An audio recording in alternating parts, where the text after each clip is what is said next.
What's up, Howard? Hey. I want to know what happened with Miss Howard TV and Artie at Letterman. Hey, did you bring that chick to Letterman? Yeah. Yes, I did. Oh. She's very nice. Look at you keeping things quiet. Did you cure her vaginal cancer? Oh, she doesn't have it yet, so when she gets it, She's still at your apartment? she won't get it. Did you examine her to make sure she didn't have it? No, what happened was somebody dropped the ball out there. She wasn't, like, I'm glad I sort of re-brought it up at about 2 o'clock because there was an early taping at 3:30, and I said, Ted, what's up with the broad? And he goes, oh, I don't know. I didn't talk to him. What do you mean you didn't talk to her? Because it's not important to him. Yeah. So anyway, I had my female assistant. It was which is very awkward to have her coordinate. Now you have her calling girls. Well, it's hard to have a female trim coordinator. I'd leave that with Teddy. Yeah, but no. Anyway, she was already like home in another borough, and I said. She thought we were kidding. I said, "Of course we're not kidding. What are you? Oh, come on, this is." Yeah, you're hot, and I want you. I mean, this is my full court press, man. All right, so you bring her. So she says she showed up. She looked gorgeous. Right. Shorts, and she dolled herself up, and she looked beautiful. Yeah. And she really, was respectful, and I tried to do all the things like in front of her, like talk to the segment producer. Right. He gave me my notes. Art, Dave like this. And this. Did you have a limo pick her up or anything like that? Well, no. She came into the city, and Teddy met her a couple blocks away and walked her over to Letterman. Okay. And then I made sure that Teddy showed that... I said, Ted, say that in front of her to the security guard, this is a guest of Mr. Lang. Right. And I think he did that. And then there's a green room in my dressing room. You just wanted her to see someone call you Mr. Lang? Right, exactly. Right. Okay, yeah, good. of course. And then have a response to it. Yeah. And then, the security guy said, is Jessica Lang on the show? And we went up to... Who is Mr. Lang? Mr. Lang? There's no Mr. Lang here. We went up to the dressing room area, and this could not have been any better. Go ahead. The first guest was Sir Ben Kingsley. Right. Yes. Right. So this guy, who's a good friend of Vinny and mine, he's a nice guy, Tom Bernard. He's a bigwig in showbiz, and he produced Ben Kingsley's last film. Okay. So he kind of knows me, and right in front of the broad, this was like, if I wrote the script, Go ahead. it couldn't have been any better. What happened? He comes over to me and says, Sir Ben Kingsley would love to meet you, Artie. Wow. I mean, come on. And you like, say, hey, so, what you're supposed to say is, fuck him. like Don Rickles with Sinatra. Yeah, right, yeah. Like, Did you say can't you see I'm with people? Does she even know who Kingsley is? She said... She probably didn't know, but she knew he was important because he was a sir. Yeah. Yeah, she... Hey, Artie, who's Ben Kingsley? Right. Tell Ben Kingsley Mr. Lang is busy now with this young lady. Yeah, it was gone, gone. He will meet with a guest, but only under protest. She knew it was Gandhi, though. Right. She knew Gandhi. Yeah. At least she knew who Gandhi was. I don't think she knew the connection between Gandhi and Ben Kingsley, but separately she knew, both people. Just tell Gandhi to come in. She is aware of Gandhi. Did you summon him to you, or did you? No, I went down to him. Oh, and, sorry. Thank God she didn't come to that, because clearly Ben Kingsley did not want to meet me. Oh, really? That was one of those things where, like, I said, don't. As we were in front of the chick, I made. That's okay. Well, Yeah. But when we're going down, I'm like, dude. That's what you should have said. You know what? I'm too busy right now. Well, I did that when I had the 3 broads last time. I did that exact thing with Paris Hilton. Yeah, that's cool. I said, you I don't don't want to be running around for Paris Hilton. That's what I said. I don't want to meet her. Say, I wiped my ass with Paris Hilton. Right. Oh. Oh. Tell Paris I can cure her fucking plot cancer. Oh. So I get down there, and Ben Kingsley... he walks right by me, and then so now the guy has to. So grab how does him. that come about that they say That Ben Kingsley wants to meet you? I think the guy was trying to show me that he could get me to meet Ben Kingsley. I don't know. Who cares even? So he said no. Now he has to grab him before he goes into makeup, and he goes, Ben, this is Artie Lang," and he goes, "Who?" And he goes, "Oh, are you the chap who's on after me?" He said, "Chap." chap. I said, yeah, and I was like, I tried to think of some small talk to say, like, I said, yeah, don't get too many laughs out there, man. I gotta go out there and be funny. Don't kill the audience. And he goes, I assure you I am not concerned. What he said, well, he kind of said, he goes, you have no worries there, my friend. Actually, he was very charming, you know. I mean, as long as you're and he's about 2'8", which as long was as also, you're not bringing the chicks, just have Teddy walk in and say President Bush is downstairs and wants to meet with you, Artie. He wants to know what you think of the Iraq War. Well, tell him I'm against it. I'm a Barack guy. Right. So have someone bring you a phone and pretend you're on with President Bush and he's wishing you luck. Yeah, hello? Oh, yes, Mr. President. Thank you. That would seem contrived. You think? She wouldn't have known. You're a good actor. But that was cool. So I went up and did she kiss you hello and everything when she walked in? Just a quick. There's a million people around. Right. Though. But was she like, but meanwhile you're thinking about her the whole time. Well, I just wanted to make sure she was comfortable. Yeah. And so I was very attentive and everything, and then we all went down to the green room. I showed her where to sit in the green room. I said, "This is probably you're comfortable here." And Ben didn't have a big entourage. Like with Paris Hilton, there were 40,000 people there. So she's in you there. can get another person in. Yeah, right. But Ben Kingsley, very unassuming, like you'd expect, and You should have her sit in the control room. Dave, do you mind? Dave, I'm going to need to impress this girl. Dave, I'm trying to get. You should have let her direct the show, Artie. Yeah, I'm trying to get a little poontang, Dave. You should just brought her out with you and go, Dave, this girl, just let her sit here, okay? I should have gave her my notes and said, just do my interview. Yeah. Sit on your lap. So, but then, of course, I'm sweating like a pig, and I'm all worried about that. But I let her stay in the green room, and it was going great. She was, happy, nice, and everything. And then they bring me in, and in Letterman's studio, it's literally 2 degrees, literally. And I usually don't mind. I can't believe you were sweating in that. I know. I was sweating before. I was sweating before I went. Yeah. So now they keep. By the way, is this sweating thing a new thing since you got fat? It's the thyroid. Is it? And the liver and the fat. You never used to sweat, right? No. Wait a minute. Did you actually get your thyroid checked out? No, but I know that's it. So He's got no hair on his arms. So you do the math. I go in and usually when they bring you right to the inside the studio there, he's about to bring you out, Right. but he had to tape something for the governor, asked him to tape something. I don't know. So that was like 10 extra minutes of me shivering in there, sweating. I thought I was going to get fucking pneumonia. So you were sweating even with that sub-zero temperature. Like they stuck you in a refrigerator, you were still sweating. No, the sweating stopped. It just turned into cold. shivers. Right, like icicles. Yeah. Yeah. But it wasn't enough time for the sweat stain to dry up, so I still had that when I went out there. It was a mess. But anyway... Yeah, I don't understand how you had a big sweat stain in the middle of your belly from being in that refrigeration situation. I got it before I went. I know, but would it freeze? It must have frozen into your shirt. I don't know. It was still there. Right. So, like you said, it was a good spot. It went really good. And then afterwards, So you come back out got a lot of laughs. into the green room. I got out in the green room, and there was a lot of people in the green room, and I got like a big round of applause when I walked in the green room. It went very well. Okay. And she was like, "Oh, that was great. Thank you so much." And very, very nice. And we exchanged numbers. We exchanged text numbers. Why didn't you take her to dinner? And she didn't have time to go to dinner. Oh, she said, I don't have time to go to dinner. You said to her, you want to go to dinner? I said, we're all going out afterwards, maybe, and she was like, well, I have to get back because this was unexpected, whatever, But she... What is she busy with? But she texted and called me about 3 times over the week. Oh. Really? So... What did you write back? Yeah, I said, unfortunately, I was doing the man cave thing all fucking weekend, but... Why don't you bring her over for that? Yeah, she could have hammered a few nails. Would have been exciting, a TV crew in your house? I mentioned it, but, I guess she was busy doing... She like models and stuff. She's busy, I guess.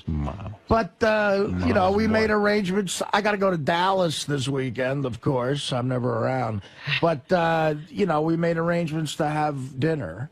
And, this week? Well, yeah. What's good about it is I don't have to fly to Dallas till Friday. So Thursday. Take her out Thursday. Thursday night? Yeah. Where are you taking her? I think I could do. Well, I don't know. Take her one of them fancy joints. A banger. There's a million places. You meet her? Are you picking her up? Where is she? Oh, I don't know. It's Monday. We'll make all those plans. Man, look at you, bro. Now you're handling things. All right. I like that. Is she a possible candidate for the wedding? Would you bring her to my wedding? Let me tell you something. I've got some candidates there. Oh, do you? She's. Who are you going to bring to my wedding? Put it, her name's in the hat. Who else you got? You got some real good ones? Actually, there's a couple of girls that I know of that I might take. Nice. A couple. One in particular is the hottest girl I've ever met in my life. Really? Literally. And you banged this girl? I mean, don't waste it on a chick you haven't banged. I've never banged this girl. No? I've never banged. One of the girls from up here. Why don't you have a tournament with all these girls? Bring them in here, and we have a tournament. And the one that wins, and I mean it's like an American Gladiator. Yeah. And the one that wins gets to go to the wedding. I'll tell you. Would that be cool, Robin? Two of them I would love it. Two of them might go for it. The really hot one, I don't think would. The really hot one doesn't live in this state. That's the problem. But the one of them that I might take up here, I have had sex. Yeah. Why would you? I've had sexual relations with. Why would you consider this for a girl you've never had sex with? Because it might get her to have sex. Exactly. You think that'll be the closer? Of course. Listen, You think? I was able to bang one of the broads without the wedding. By the way, my wedding's going to be sort of boring because I don't have. Don't worry about it. I know how to fucking yap it up. All right. It's not going to be boring. She'll, You'll be the only one there bored. What happened to that girl's boyfriend? Is he out of the picture? Did she break? That'll give her time to break up. If you go out with her Thursday, she could break up today. And that's the other thing. She texted me back the next day and said she got like hundreds of emails asking if I took her to Letterman.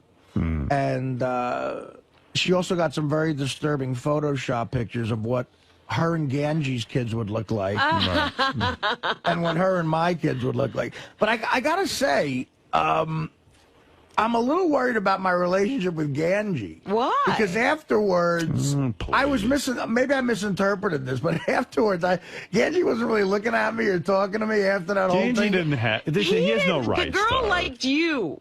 No, but she also didn't have proprietary rights. She did say she likes Gange too. But Gange hits on every chick who walks through there. Right. You know, he's just fishing. He can't claim every fish in the ocean because he's got the pole in the water. And she from the first time she walked in here, she had a thing for you. Really? Yeah. Because listen, the boyfriend thing is another question mark. I don't know what's going on here, but the way we were talking, it didn't seem like she had a boyfriend. This one's yours. I'll fire Gange if he makes a big stink about it. That's what I was going to ask you to do. Just get rid of him. All right. When's the last time you hung out with Gange? So he's mad at you. How's that going to impact you? No. I like Gange. No, you know what? No, my problem with Gange is he hits on every girl, and then when you go after him, he's like, "Hey, don't go after my girl." Oh, really? Yeah, is that his move? then he's claimed every girl. What you know what you should do to piss him off? Marry her. Oh, yeah? That's like That'll Ralph. piss me the off. night I met Beth, Ralph and I were together, and Ralph called me at one point and goes, "You know, I'm not mad or anything, but I just want you to know, I was hitting on her first, and Get out. I go, dude, you happened to sit next to her at the table. That was hardly a fucking sign that you were dating her. And I said, if you were dating her, I would never hit on her. But He's the worst person to even bring that up. Didn't he always steal everybody's girls? Well, yeah, but I don't know. Anyway, all right. So good luck, Artie. The answer, Chris, is Artie did bring the chick to Letterman, and he thinks he's got a date with her. Stay tuned. All right, she seems to be interested. Oh, very nice. I'm getting word that Gange actually really is upset with Artie for taking that girl out. Really? Because he's like, I was working her for 2 weeks, and now Artie has. Meanwhile, he wasn't going anywhere with her. Working her for 2 weeks. Yeah, but you know what I'm telling you? I figured that there's more to it than meets the eye. And if she wants Gange, she can go get Gange. The reports are from several people that he's really mad at me, and I feel bad. I like Gange. You didn't know he was working her for 2 weeks. Well, I mean, He's a girl. I mean, look, this is a hot chick, you know. That's a big score for me and But Gange. he's coming at it like it was his girlfriend and you stole her away. Yeah, but look, you know, he hadn't even made a play. it's sort of a guy And you know what's code, sad? though. Because he puts in time with these chicks, and Yeah. like he's probably like he knows her brother's name. He probably knows where she went to high school. I got to tell you, Howard, if I was on the shoot for the bowling thing for some reason and saw that, I would never ever make a move That's on the it. difference. if you saw, didn't see it. Wait a second. If you saw her talking to him, you wouldn't go on over and talk to her. And I knew that he was that into her, trying for it. A guy doesn't do that to a friend. But, you don't swoop in and do that. You know, I would be mad at me. But I But didn't you know. matter didn't too. watch anything go down. The girl came in and she said, "I like Artie." Yeah, but you know, then when the Gange thing started, I could tell he liked it. Look, we were on the air, so I was Guess trying to what? I was trying to be funny. I was like breaking Gina balls. Lola Brigida. Should I be mad at her husband? Well, she's too old for you. No. I mean, I don't know. I'm trying to think of somebody. No, Yeah, I that know. was some name to pull I out of get. your hat. I understand, but like, I met a dude that went out with her.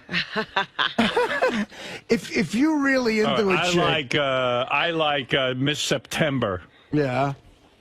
from Playboy. Right. Am I mad at her boyfriend? Look, I saw her in a magazine. I think it's different. I don't think it is. But that chick, One thing if he was dating her and then all of a sudden you start dating her, that's a whole nother story. that chick is a score for either one of us. And Gange was working her, and she's nice. And you know how you get with. I tell you, I've had crushes on chicks, and then some guy Yeah, comes. Gange. Yo, what's going on, guys? Hey. So I'm not 100% mad at Artie. I mean, I love Artie. So What I mean, percentage are you mad at her? And don't downplay it here on the air because I got the inside scoop. You were pissed. No, I just hope Artie knows that, you know, like I'm still. This is not. I don't want to make it a competition. This is not a competition between me and Artie. But you're still into her. Yeah, no, absolutely. So you're going to still continue to try for her? Absolutely. Okay, well then you know what? You know what, Gange? I am gonna bow out of this. Oh, no. I am. You do your thing, man. But he's not going to get her. No, I know for a fact she likes Gange. I He's do. not going to get her. She likes him like she likes her father and brother. Shut up. He's gonna be Bullshit, her Gange. friend. You know what, Why can't Gange? somebody- why can't You somebody remind like me me? of a guy who like. You brush up against a girl, and now you own her, and no other guy can hit on her. You're ruining this fucking guy's chances. Listen, why aren't you doing this for me? Why aren't you going? Right. I mean, what? But wait a minute. I'm not What did doing the this girl for say? you The girl said, because- I like Artie.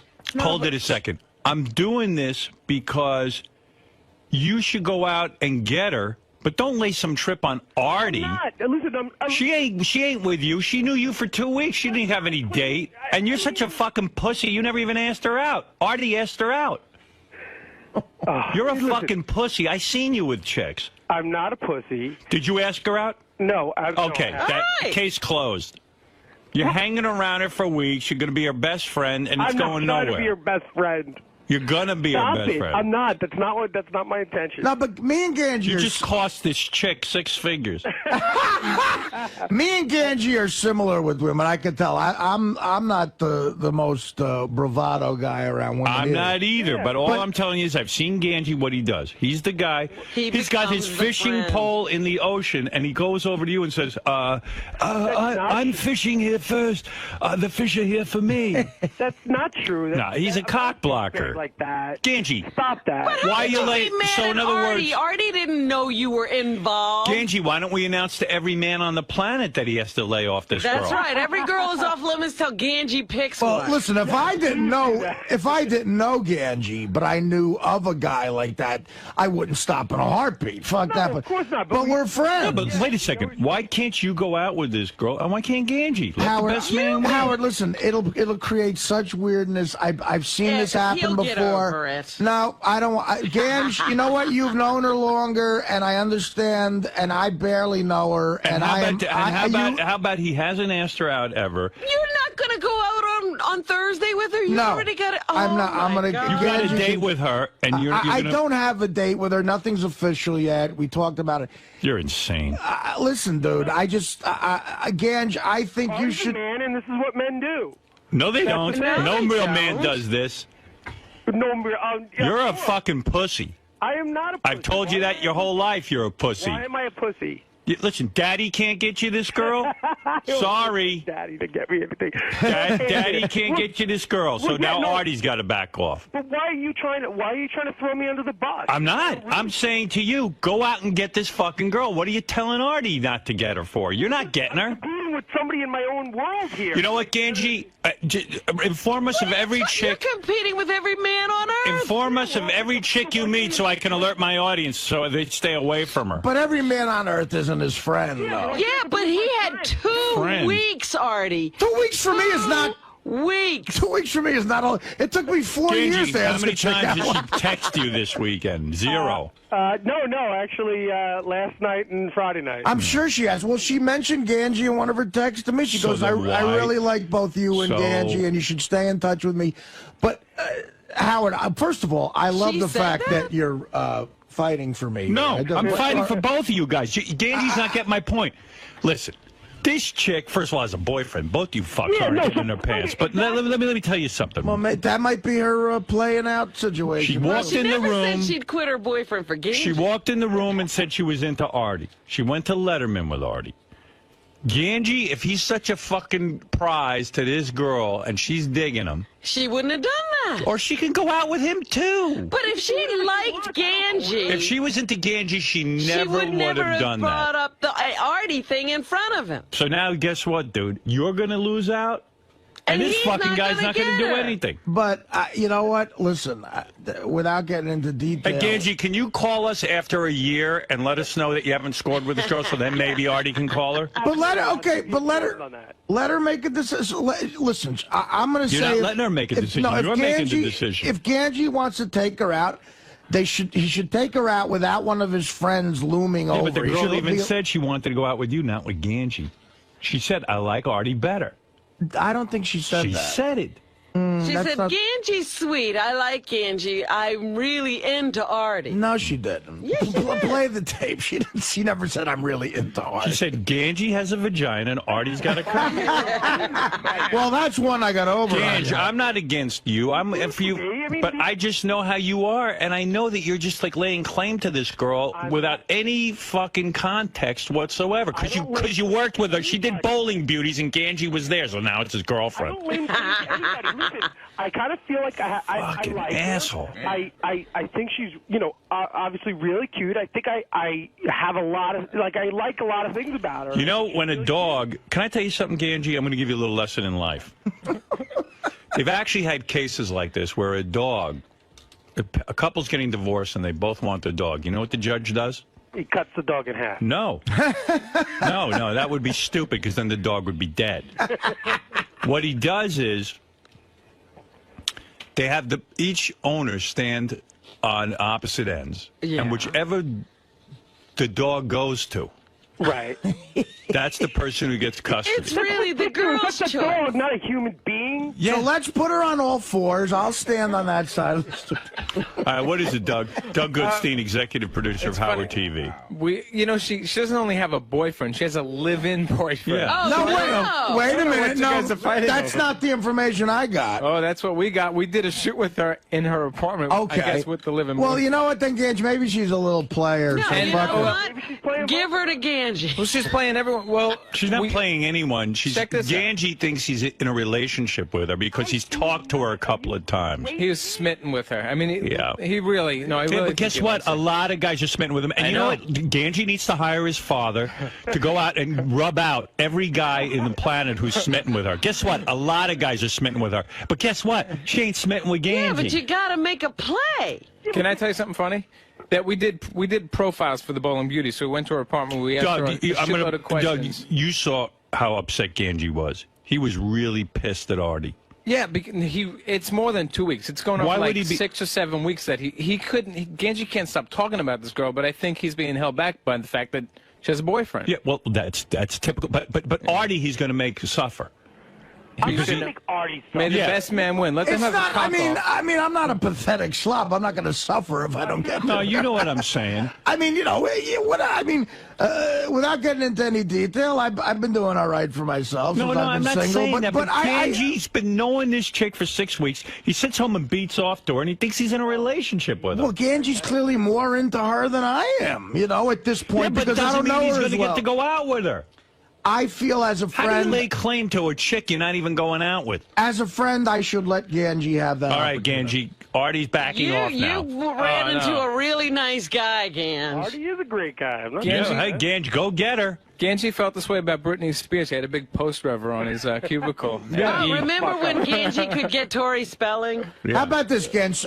You have 28 hours to make something. I mean, what's the deadline He here? had 2 weeks. I mean, That would be had great. 6 weeks, Robin. 6? That would be great for the air. It's been about six plus, probably closer to 2 months. He's had 2 months, and the girl doesn't even know yet. He hasn't even asked her out. Right. We met her at the end of March, Gange, actually, so it's more than that. Since March, you know this girl. At what point are you going to ask her out so other guys can go out? Well, I had to wait till Bowling Beauties was done. I didn't want it to be a conflict. Oh, my God. What are you talking about? She was I didn't want, Gange, text her now and say, would you go out with me tonight?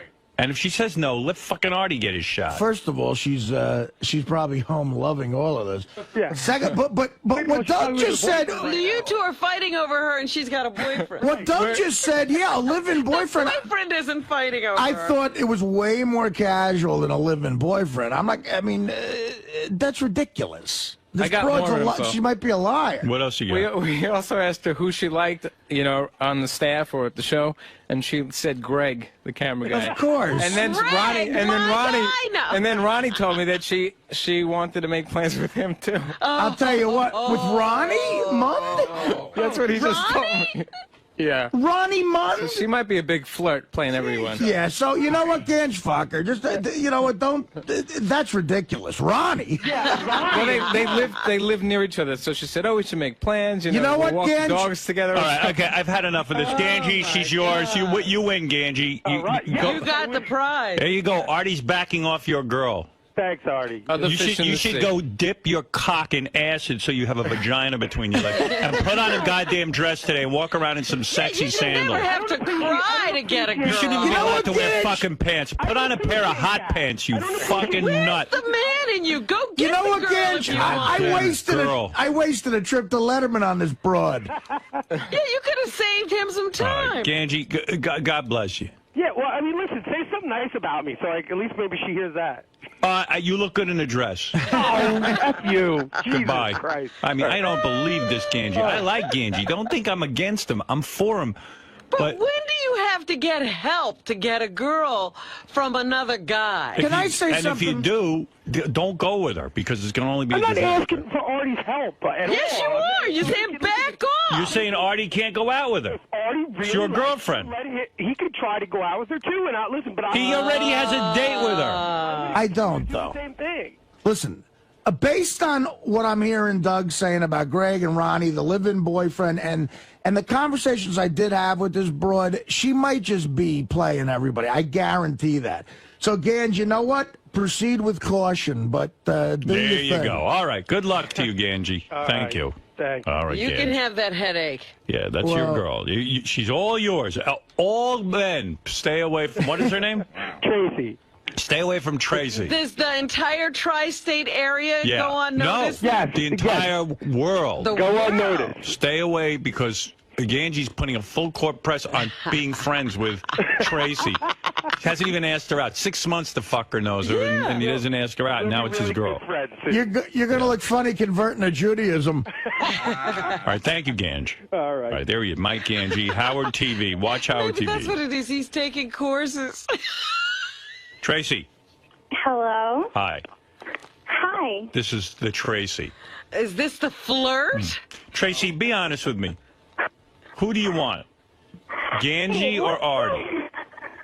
What's going on right now? Gange, Artie, Greg, Ronnie. How many other people? Yeah, who do you want as a boyfriend? Do you want Artie or Gange? Or the guy in the bed Greg next and to you. Ronnie.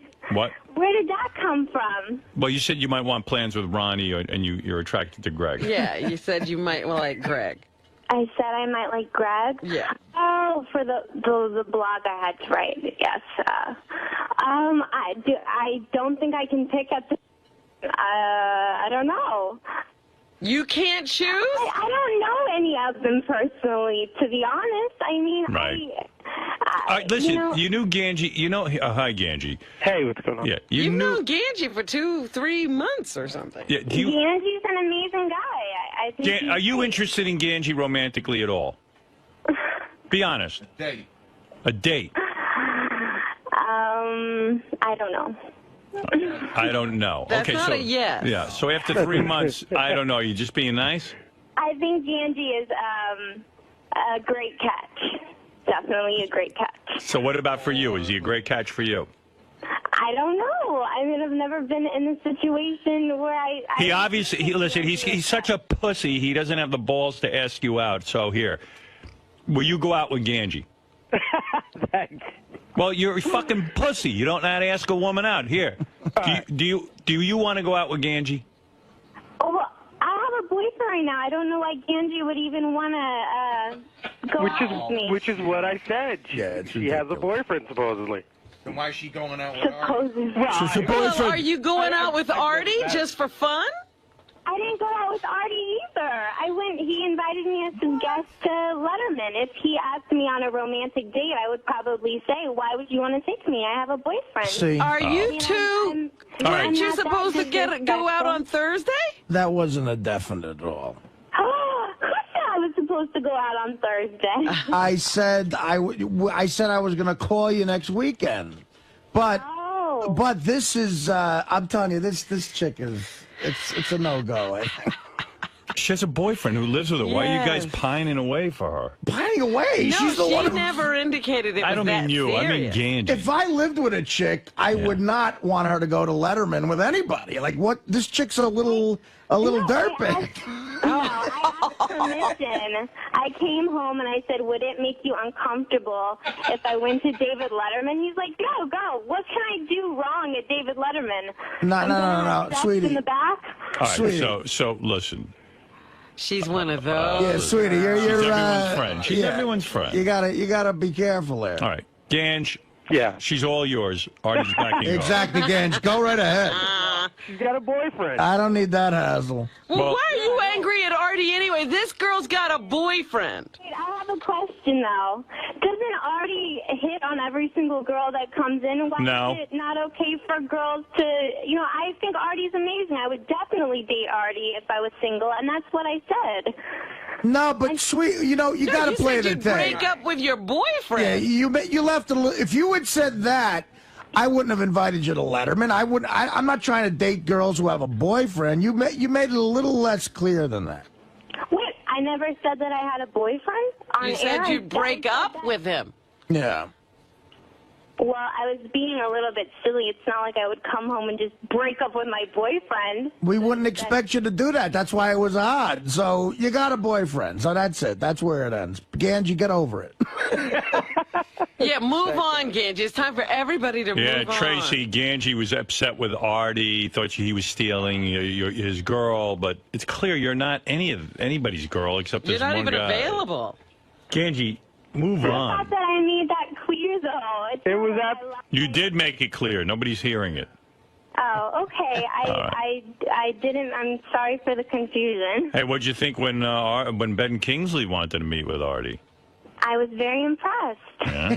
Wasting your time, Artie. Does Ben Kingsley want to meet your boyfriend? Ben Kingsley is her boyfriend. All right, Tracy, you're beautiful. Obviously, a lot of men fighting over you, and Gange really wants you. So if you break up with your boyfriend, Gange wants you to know he wants to be your boyfriend, okay? Okay, thanks. All right. Thanks for the help. Lots of love. Bye-bye. Thank you, Tracy.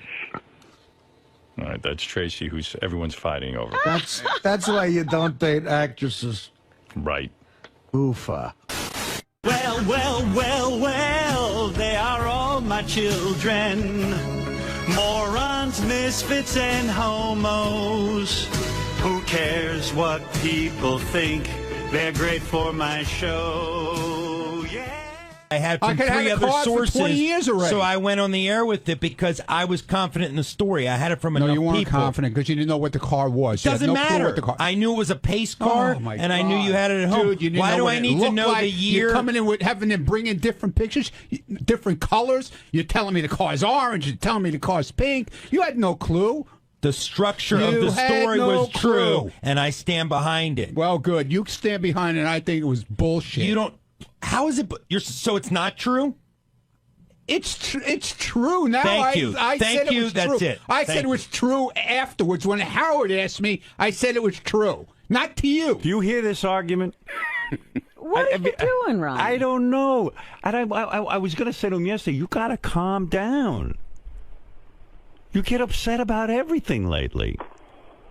And then he starts attacking me. He says, Howard likes his electronic devices. Yeah, I do. And if they ask me if I got a new one, I'll tell them. I don't listen. If John There's a Lieberman, difference between walking around and you got a new phone, right? And there's a difference between driving around in a car that stands out a lot, and I don't need people knowing it's me. That's all. I don't need people bothering me. You got a car that people will look at, and now you don't want them to know it's you? To see it. Yeah, they'll see it, but they don't have to know it's me. They don't have to know it's me. Why buy a car that draws that much attention? Oh, here he is. I don't want to deal John with him. Lieberman. I don't want to have to deal with him now. You don't? Why don't you care? I can't stand him. Why? I can't stand the man. But Ronnie, he's part of the show. He's doing his job. He's a shit reporter. Is this on right? Yeah. You don't even know how to put a microphone on. It's on backwards, you idiot. Oh, dear. This is a different one than I normally use, Ronnie. Boo-hoo. It's different than he normally uses. You have become such... You're an ignoramus. You don't know what you're speaking about. You came up to me in the hall about 5 minutes ago. You say, I know who your sauce is. I know who your sauce is. It's a source. Yeah. I said sauce. You didn't ask Richie Wilson. Oh, ask Richie Wilson. What is the story with this car? Play what I did to him yesterday, how I made him blow up. What do you Play mean? that. What is that? This is it, no? When I said he was a shit reporter, how he went ballistic. Well, here, I mean, I'm in the middle of the Ronnie argument.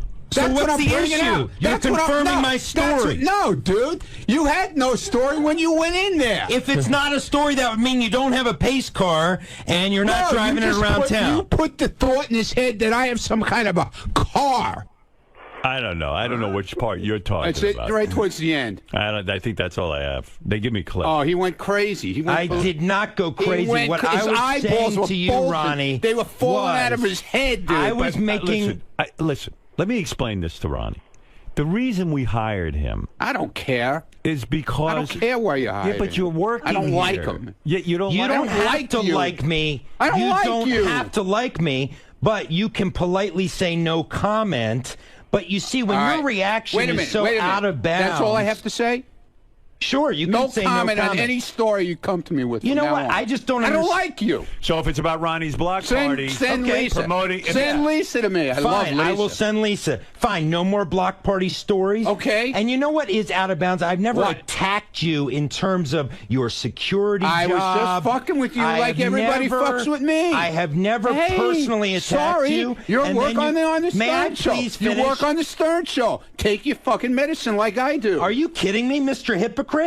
Take your medicine. I take it all the time. Ronnie doesn't know what hypocrite means. You explain it. No, I don't. All right, go ahead. Sorry. No, I'm stupid. Yeah. But I'm fucking stupid. You attacking my reporting is ridiculous, and I'll give you an example. Don't look there how are a number defensive you because you sound like me now. When I go up to Gary, and I ask him a question, he is forthright. I say, Gary, I heard... Because all the stories you do on Gary No, because Gary's running for park recreation there. Gary did it. Let me give you an example of a story I did yesterday that Gary didn't want reported. I say, Gary, I heard you were in a car accident. I had two sources. What happened? I had two sources telling me he was in an accident. And you know what Gary does? How come you killed the story? It was on the air yesterday on Howard 100 News. You don't listen? No, I hate the news. Oh, so you can criticize, I don't but like, you don't listen I don't to like what we the do? stories. I don't like your stories. Okay. I only Ronnie, listen to Lisa's you understand. stories. And 𝗛𝗲. They're the greatest. You know what? reporters. When we 𝗛𝗲's even awesome, Scott DePace, 𝗛𝗲 is even the best Scott reporter, DePace, man. He's even funny when he does his stories. What about even Scott DePace, yes. when I confronted him yesterday about some allegations that I've been hearing. I know what you're talking about. His TV camera was supposed to be covering him. He was having a meltdown about something, and he had the cameras turned off. He's instructed people not to shoot his picture. There are a lot of things. I got word about. Don't shoot him when he's leaning back in his chair either. And I will take this up with Scott off the air. Hey, bring it up because, dude, there's no truth to that. Let's go, Howard. Well, here are what my sources say. My sources. Here he goes again. I have multiple sources. Oh, I know around you here, do, man. And I protect them. That's why I get pay these him, stories. Probably. Yeah, you I fucking pay him. Little informants. Little yeah, because I'm not spending my money on pace cars that you fucking run around chasing after. Howard, what'd you find out today? You little fucking spies. But can I say something to Ronnie? If you don't want to be noticed in your car, don't buy a pace car with writing all over it. It's a collector's car, okay? Yeah, but if you don't leave want me to be alone. noticed, why? I don't bother you with what you do. Why do you have to bother me what I do? Collect. Why does that bother you so much? I'm saying the logic there that you don't want to be on the news. There's guys with 50 cars in their garage that collect cars. No, I have one. I have no problem. It's a crime. I know. But I'm you don't want sorry. to ask John asking about your car because you don't want to be noticed. That's a car that you get noticed in. I'm sorry. I mean, you're going to be noticed in that car. If they don't see me and they don't know it's me. How are they not going to see you? There's glass in the fucking car. They can look in and see the glass is tinted, okay? Just like when you get in a car. It's not that tinted. Oh, it is. See through the no, is it legal? Oh, Jesus. Here we go. What is that, Scott?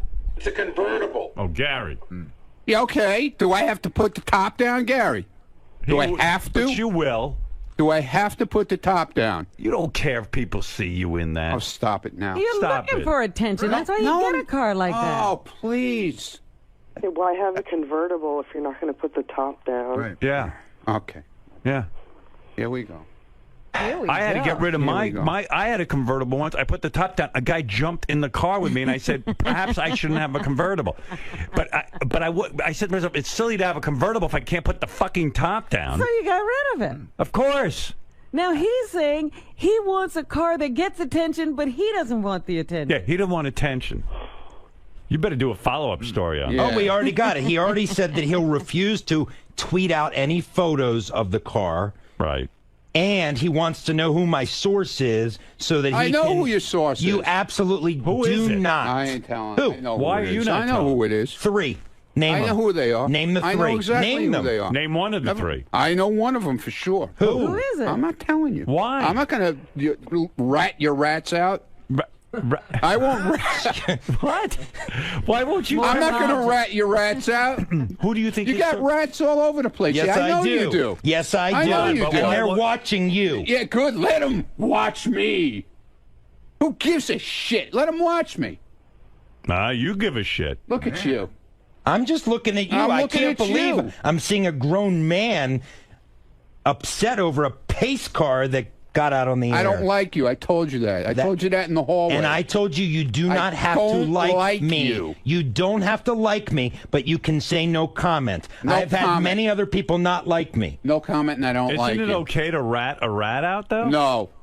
And give your idea on who it might be? No. Why? Why are you absolutely not. protecting them? Why should I? You're protecting his source? Because I'm not like that. I don't rat people out like he fucking rats people out. I never rat people out. Okay. I never give up my sources on anything like this DePace thing. Let me tell you about this DePace thing. Go ahead. I had people running. Everybody knows about that.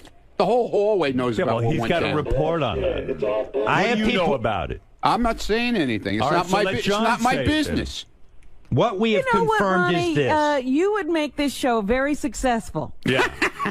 Ronnie, you don't understand. We need information so that we can have a show. All right. Well, then let him do it. Let him be the rat ass. Here we go. Scott DePace, shit reporter. According to multiple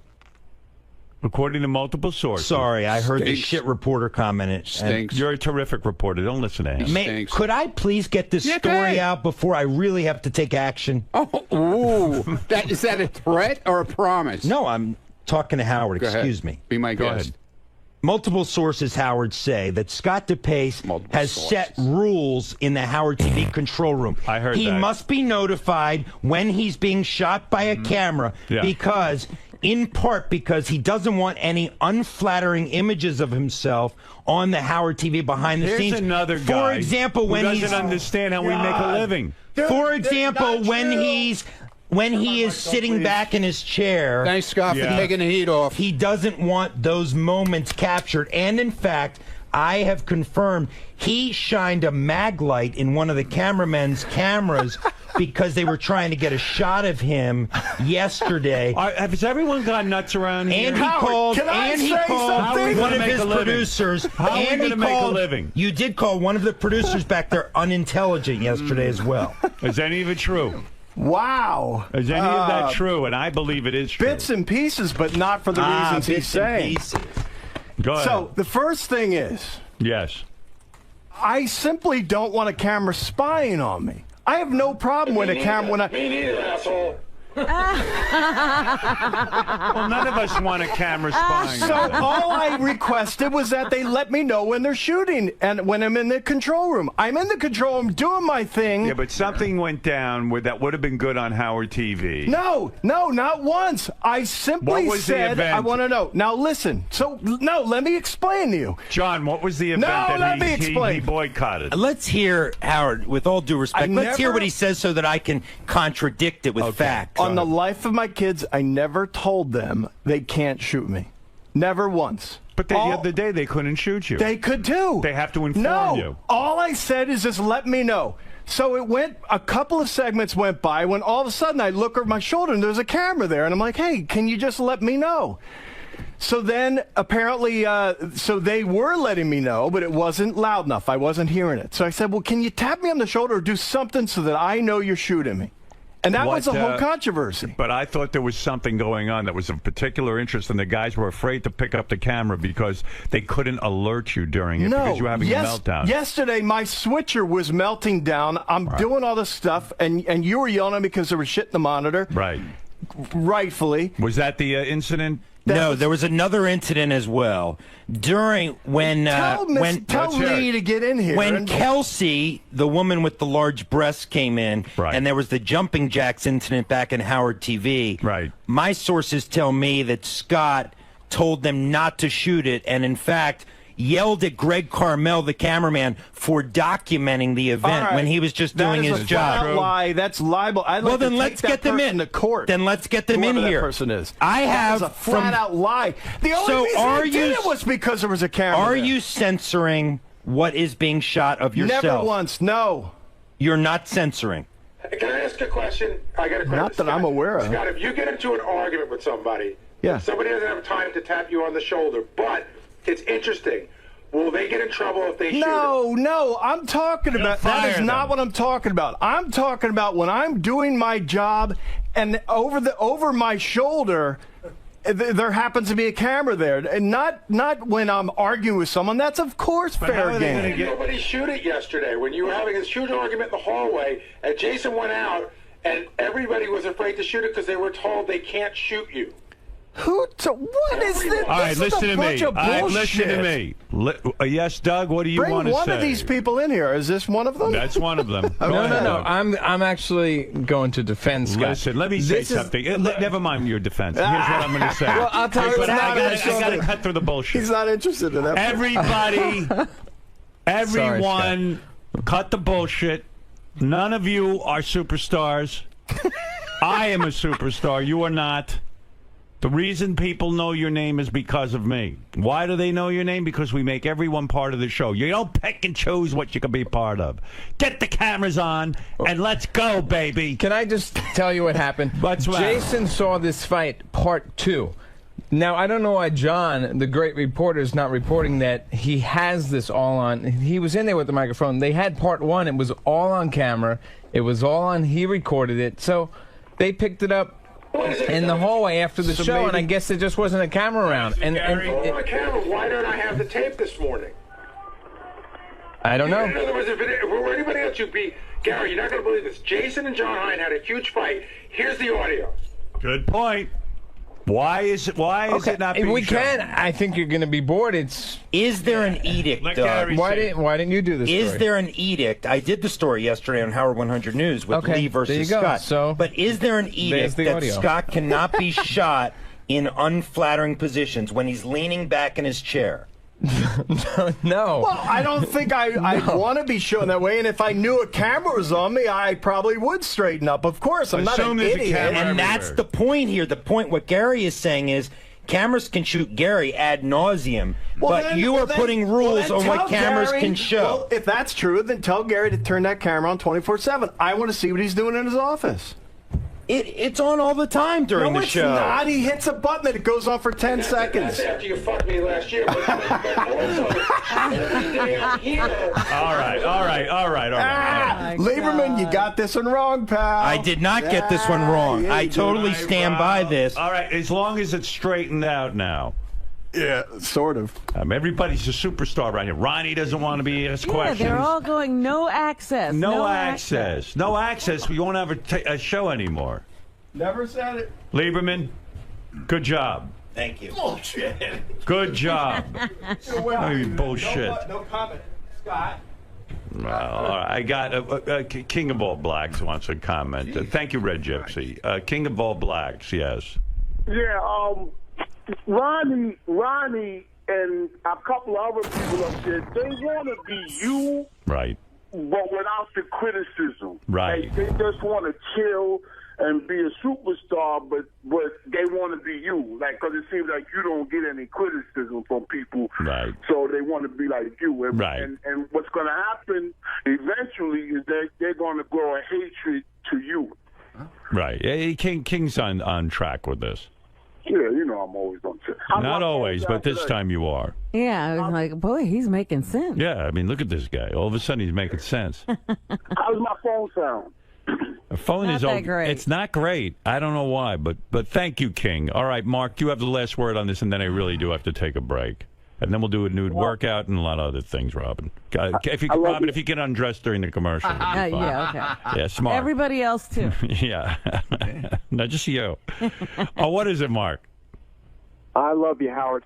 I got to say, Ronnie seems to be a bit insecure.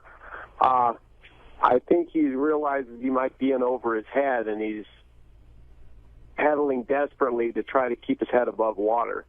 That might be why he's so offensive every time he thinks someone's attacking him. Yeah, he goes on the offense. You're right. I mean, guy says to me, "Did you get a new car?" He's like, "I didn't get a new car. Fuck you, you asshole." Yeah, I mean, but the cursing. You brag about that, wouldn't you? I mean, shouldn't that give him bragging rights? Sure. Why not? Listen, Ronnie says Howard has his things. He likes new electronics. If you get a new phone, yeah, I got a new phone. Hey, Howard? And he talks about it. I can almost understand why 𝗵𝗵 would be kind of ticked off. He just doesn't, he doesn't want unflattering pictures of himself taken. I don't think that's right that he makes that edict, but that's his edict. Yeah, he certainly takes unflattering pictures of us. I don't understand the Ronnie thing even for a second. Yeah, no. I mean, Ronnie wants to be a judge on the intern beauty pageant. Ronnie wants to come in here and help out with 𝗪cie and the bathing suits. But the other part of that is also allowing yourself to be exposed in other ways. Absolutely. I don't get it. Well, the best is I bought a car that everyone will look at, and I don't want them looking at me. Yeah, he doesn't want attention. So either he's crazy or he's retarded. He's got to calm down a little, and you know what it is. He's getting very big with his Ronnie block party. I think he needs some psychotherapy. That's the problem. You got the Ronnie block party. Right, Fred. What? I'm crazy. I told you that. I'm just really trying to understand this, Ronnie. I don't understand like the venom towards Lieberman. I mean, Lieberman's just doing Fuck his Lieberman. job. Why? He's a shyster reporter. I don't like him. He's a what? Shyster. A shyster. A shyster's I don't a like lawyer. him. You know what a shyster is? Yeah, I know what a shyster. What is a shyster? Never mind. All right, that's right. I don't know. Whatever. Listen. But you're funny too. Calm down. No, I don't. What am I doing? I'm not Look at doing me. anything. That's right. You do nothing. I'm not. So be happy. Yeah, you got a great job. yeah, here we go. Well, I Here just we agreed go. with you. Here we go. I agreed do with you. nothing. You said I don't do anything. I go, I agree. You're right. You're right. I do nothing. Right. I agree with you. I do nothing. You're right. Why do you have me? If I do nothing, you're right. If I agree with you. I'm part of the wallpaper. No, you're right. I'm fucking crazy. I told you that. Didn't you have Lieberman to your house for a barbecue? Didn't you have Lieberman to your house for a barbecue? Yeah, because I like his girlfriend. I can't stand him. Oh. What, John? No. Didn't he have you to a barbecue? And his nice son. He has a nice son. Yeah. But he's a douchebag. I'm sorry. You like his girlfriend and his son. Okay, let me tell you something. Jim McClure just sent me an interesting email, and this should put this to rest. Look at you. You told everybody at the barbecue. Look how angry you are. You told everybody at the barbecue that you had, which I attended. Right. Thank you very much. Yeah. Mm-hmm. That about the pace car. So it can't be a secret. You wanted it known. I didn't hear it there, but you wanted it known. No, I told friends of mine what I was doing. You know when You're you not my tell friend. people that it's going to get... You're not my friend either. Good. And by calling on me to be fired yesterday, that is extremely disrespectful. Look, yeah, that's the part you missed on the wrap-up show. Because I would never question you in your capacity. I would never say, Howard, Dude, I think this guy should be fired. I was tweaking your buttons just like everybody else does to me. And you didn't like it at all. And you went off the deep end when I said that to you. And you DePace went is a off man. the deep end. I will give this to Ronnie, DePace. You went over the line. He never criticizes your job. Never. Oh, I was screwing around him like everybody does to me. You went over the line. All right, yeah, I go over. I don't make personal attacks. I go over the line. You said he's not I competent. go over the line. You And said at he least, was incompetent. Look, at least Scott DePace stood... Yes, sir, General. At least Scott DePace stood there. Listen to me. At least Scott DePace stood there just now and answered my questions. Good for him. Admitting that he has put rules on when the camera can shoot him. He must be alerted. You're Jewish. You just told me... Dude, you're Jewish. What are you talking with your hands for? Jewish people don't talk with their hands. Scott, you just told me... Italians that do, you, like me. Scott, what the hell's wrong with you? Scott, you just told me that you Look at him. alerted everybody that you have to be told when you are being shot. Where's your black dick, man? Let me see it. Yes, that's true. Thank you. Let me see it. Howard, did you hear yes, that? I listen, you don't have to justify this to me.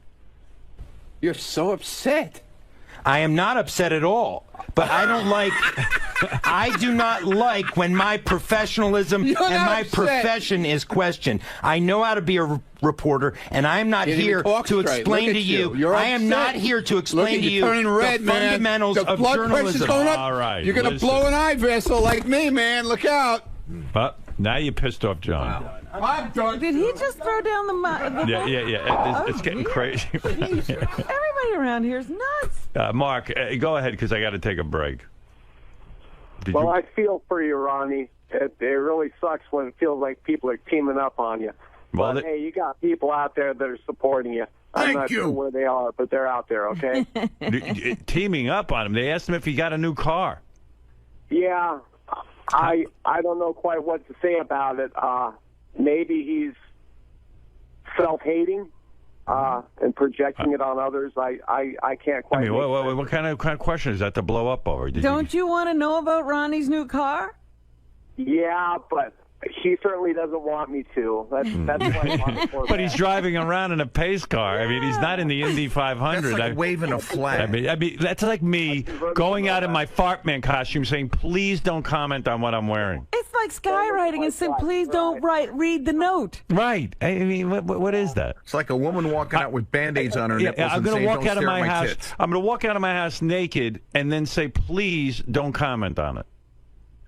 I mean, what is that? Yeah, Matt, go ahead.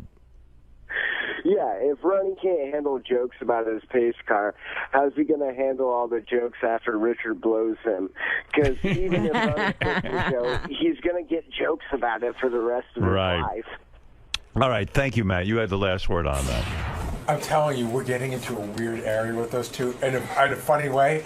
So it's out there. So Ronnie's doing this weird move. Ronnie's just leaning against the wall, and Ronnie's at the far wall, and Lieberman's over here by the green room, and they're just yelling at each other. And Ronnie's like the guy in the movie, like the gangster, like flipping the coin.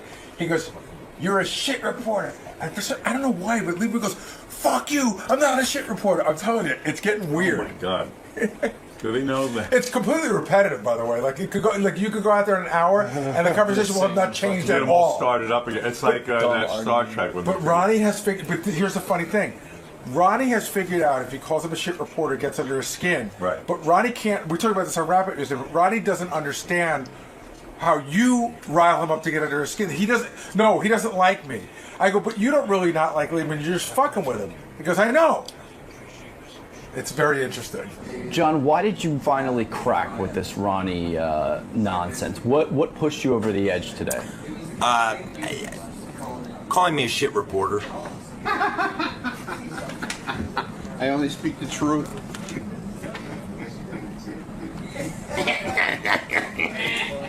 But you're typically able to separate the two. You're typically... I am, but you know what, Greg? I am able to separate the two, but I don't like to be called a shit reporter in front of millions of listeners and viewers of Howard TV. I mean, nobody likes their professionalism questioned, and that was the point. I've never once questioned Ronnie's professionalism. I've never once said Ronnie's a bad security guard, or Ronnie isn't good at his job, or Ronnie isn't good in this way. I was simply reporting a story, which, Greg, I want to point out, turned out to be true. The story I reported was true. He has a pace car. That is the bottom line here. And Ronnie trying to tell me how to be a reporter is completely and utterly ridiculous. And then suggesting that I should be fired goes too far. It just goes too far. What do you think this speaks to? I mean, why would Ronnie take these roads? Why would he go down these avenues? Because... Fuck. Because when you have no defense and you're backed into a corner, you scratch and claw your way out.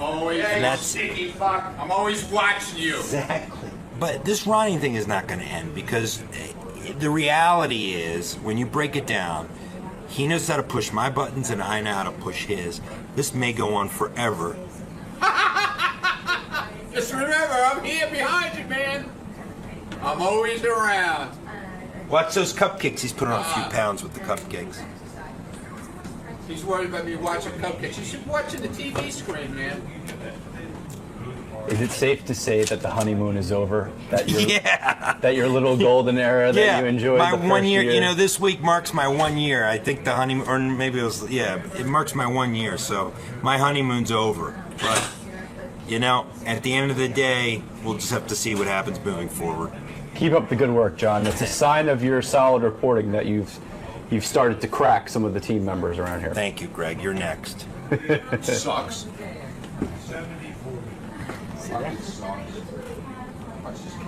Ronnie. Yeah. You get a special kind of kick out of when you get a rise out of John Lieberman or any of the news reporters. You know, everybody's got their guy they pounds on around here. I'm one of the guys that gets pounded on by everybody. So you know what? I like giving it back now. I like it, man. I'm pounding. No more punching bag. I'm pounding, man. You're doing the punching. I punching. found my punching bag. And now I know how to get to him. I know how to get to him, man. Could you close that door, please? Why did this story in particular get to you? I mean, there have been far worse things reported about you than having a pace car. I just want to be left alone. Leave me alone when it comes to that. But don't you think... want people following you around the fucking street? Well, of course not. But don't you think... I mean, I don't mind. I like people. I like doing the comedy shows. I like going out there and seeing everybody. But I don't need them following me around in my car. Do you get my point on that? Do you not like Do you John? get my point on that? I thought that was a rhetorical question. Do you get my point? Yes. That's all I'm asking. Yes. Do you get my point? Yes. When I never mind. You're like the rest of them. But why did this story in particular really set you up? There've been far worse things. I just told you. What don't you understand about that? I guess I didn't get your point. What don't you understand about that? Yeah, I guess I didn't get it. I guess not. Have a lovely day, please. All right, Robin, let's hear from John Hein. John Hein, what's on the wrap-up show right now? 𝗛cie𝘄𝗿𝗍 denies that he must be notified when he's being shot on camera. Yeah. Oh, everyone's got rules all of a sudden, but we're going to clear all that up. Edict in these parts. Deny that. Just keep the... I am the boss around here. Keep a camera on him. That's it. No more rules with it. Everyone has special rules. Tim all of a sudden goes, don't tweet this, don't put this on, this one, Doug Goodstein has the rules. Everyone's got rules around here. This is how we make a living. If you don't like it, you should work somewhere else. So can we put a camera on you when you don't realize it's there? There's a camera on me all the time. No, but when you don't... When I'm doing the show, during the show hours, there's a camera on me all the time. That's it. Wait, what do you... I never once said it can't be. I just want to know when it is. It's on you now. It's on you all the time. Now you know. So how can you not know? It's on you all the time. So, all right, and... Now you know. That goes for everyone, right? I could just walk up behind him with a camera. Anyone here? Sure. At any time I want. That's what we do all day. What do you think we're doing? What do you think's in the halls with Howard TV? You work for Howard TV. There's a light on and you know that it's there. This is totally hidden. What? Hidden? Get out of here. Scott, when there's a What camera, show do you work the for? studio is not lit, so whenever there's a camera on, it should be a light on. No, that's where you're wrong, Gary, because I can't... You don't see it as a camera? I can't see the monitor. All right, listen to me, Scott. I'm going to explain it again. It's so simple. There's a camera on you all the time. Now you know. I installed my own camera for that. I don't want a camera sneaking up behind me. Hold on. We work on the Howard Stern show. We have cameras on. You work for Howard TV. The director, not a... The direct. You ever watch the Academy Awards? They got a fucking camera on them. I'm the producer, and Lieberman's... I'm the producer. Lieberman's a news guy. Lisa's a news person. Fred does everything, and we all participate in the show. And Scott, if you do that, that means everyone else does that, and then we don't have a show. And Howard TV doesn't have a channel, and you got to go find a new job. Why are you Put different? the camera on Gary full time then? I want the camera on full time. But we're not saying put it on you full time. We're saying when something interesting is happening, like in the hallway when two people fight, there's no light. You know what? He clearly doesn't understand how he's paid. No, both of you guys don't understand. I fully understand. I've never once said no. Scott, the camera is on you during the show. That's it. Here's what it really is about. At any time. I want to see. How do I know if Gary's doing It's something on interesting? all the time. Can Gary's be on all the time? Why is it about me? It's about you. We have a camera in the hallway. They run around with it all the... Gary. Here's what this is about, Howard. I'm going to tell you right now. This is what it's about, which is the stupidest thing. Sometimes when it gets late in the show, Scott slouches in his chair. Right. You're like way down low, like almost like he looks like he's falling asleep. And he does not want to be shot like that. And he's told people, don't shoot me like that. No, shoot him slouching in his chair. I want to know when he's slouching in his chair. That is not what... And the camera is now on, and it will be turned off. And you have it wrong. The camera is now on. In fact, there's a guy, if you look behind you, there's a cameraman. Take a look behind you. There he is. There's the cameraman. His name is Jason. Oh, it's a big fat guy. Yeah. Give me your best. The camera's now on, and it's going to be turned off in 2015 when there's no Howard TV and there's no more Howard Stern show, and then everyone will go get a new job where there's no camera. Okay, I swear to God. Don't slouch in your chair. I'm sneaking up behind everyone with a camera. I'm going to find stuff. Good. I'm going to see Go ahead. doing stuff. I'm Good. See I can't wait to see it. Our Howard TV fans will love it. Yeah, you're going to get a lot of tape. Thank you. Gee whiz, he doesn't know the camera's on? Scott, real quick. What's Howard not understanding about your... Oh my God, fucking everything. Everything he gets wrong. It's unbelievable at this point. He doesn't understand that, you know, this is a 5-hour show. And to have a camera sneak up behind you, I'm not into. And you know what I'll do? To punish him, I'm going to clam up. And they're going to get nothing out of me. How about that? Well, explain what you're doing. I mean, right here, you're having to pay attention to monitors. You're not able to know what you're trying to say. Is you're not able Thank you, because you're helping me out. You don't have the visual cue of a light coming up behind you because that light would impede you from doing your job.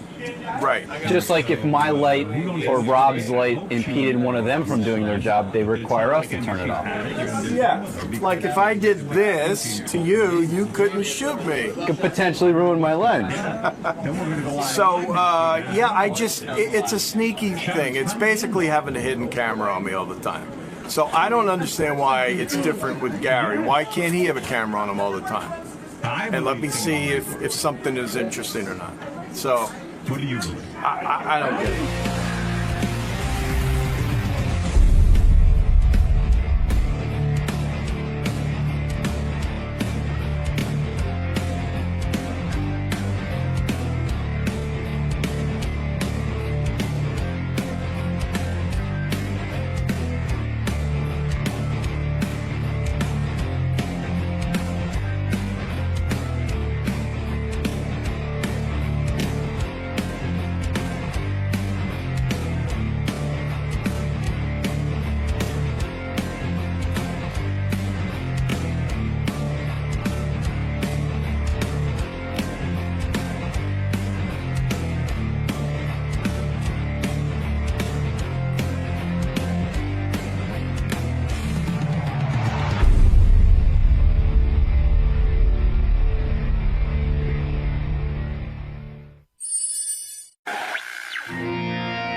Did Roseanne lay down any rules? Was there anything to not speak about? And why did she put herself in that position where, I mean, she pretty much knows going in it's going to be a boatload of fat jokes and stuff. Like, I would guess, somebody said yesterday, would Howard put any controls on it? And I said, yeah, you probably would. I didn't say this on the air, but in my mind, you wouldn't want anybody to talk about your ex-wife. You want anybody to talk about your kid. Right. So why is, like, there's a mindset, like Roseanne's saying, the gloves are off, man. Fucking hit me wherever you want. And I don't know why you would put yourself yeah. Like, what is the... See, the other thing, too, is, here's the thing. You're in a better position. I think there's a part of Roseanne that does it because there's a need... to be in the limelight. Or to be, whether it's promoting a show that's coming up, you know what I mean? Like, you don't need to be there. I think everyone who does it needs to be there for a reason.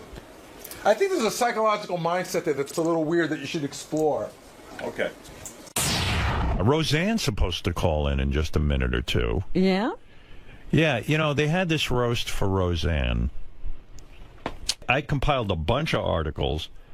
These are some of the jokes. A guy named Anthony Jeselnik said, Roseanne, what does it say about you that when you accused your father of incest, there was an outpouring of sympathy for your father? That's pretty good. Amy Schumer said of Roseanne, I was surprised you were running for president. I just think a lot of people just couldn't even picture you, like, running. I thought that was good. Yeah. Seth Green said, the thing with Roseanne is she has enough money not to work, but she still does a TV show every few years to punish the rest of us. You've even had 2 reality shows, which is a lot for someone who is completely out of touch with reality. Good. Yeah. Katie Segal said, it's great to see Roseanne back in the spotlight. Technically, it's 2 spotlights, but you get the idea. A lot of fat jokes, you know. Right. Jeff Ross said, folks, in case you don't know where Hawaii is, it's just off the coast of Roseanne. And then he says to Roseanne, it means you're fat. You want to hear a few more of these? Sure. All right. Wayne Brady said, Roseanne, it's been said that you stole Sam Kinnison's style. You're fat, loud, and you died in the 90s. That's good. But Roseanne, you had to overcome a lot to make it in Hollywood, and that's why I love you. Bad marriages, mental illness, plus you look like Roseanne. Oh. You're oversized, beat up, and you reek of marijuana. You're kind of like Willie Nelson's tour bus, except people still want to ride that. I think that's real strong. Carrie Fisher said, "You're a follower of the Kabbalah. How embarrassing for you," which is a form of Jewish mysticism.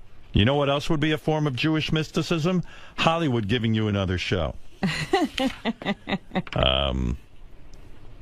Let's see what else. Gilbert Gottfried, tonight it's our chance to end the reign of Rozilla forever. Evidently, he kept referring to her as Rozilla. Rozilla. Everyone grab your torches and lead her to the pit. She'll think it's a barbecue. Rozilla. Oh, my goodness. Let's see. What did Tom Arnold say here? A lot of these we heard already. I had Rosie's face tattooed on my chest. Believe me, it's hard for a woman to have sex with you when Roseanne is staring at her. It's even harder to masturbate. Rosie, this is true. Had I loved Tom Arnold tattooed... Oh, I said... Rose, I don't know, this is weirdly written, but he had I love Tom Arnold tattooed... She had Tom Arnold... I don't know what this is. Rosie had I love Tom Arnold tattooed on her hip, which made me the 4th largest property owner in California. Oh. I knew there was a good joke in there somewhere. Rosie, there's no reason to be jealous of my wife, Ashley. She's tall and thin and wasn't even born when we were married. Plus, I've learned from your biggest mistake. I made her sign a prenup. I thought that was pretty good. To Roseanne's boyfriend, I want to say to you, man, no matter what, you've got to stick with this woman. She may not be the perfect wife, but trust me, she's the worst ex-wife on the planet. Literally. You do not want to be the guy on the couch with your date and hear how small your penis is on Saturday Night Live. And then The View, and then CNN, and then Al Jazeera. She holds a grudge.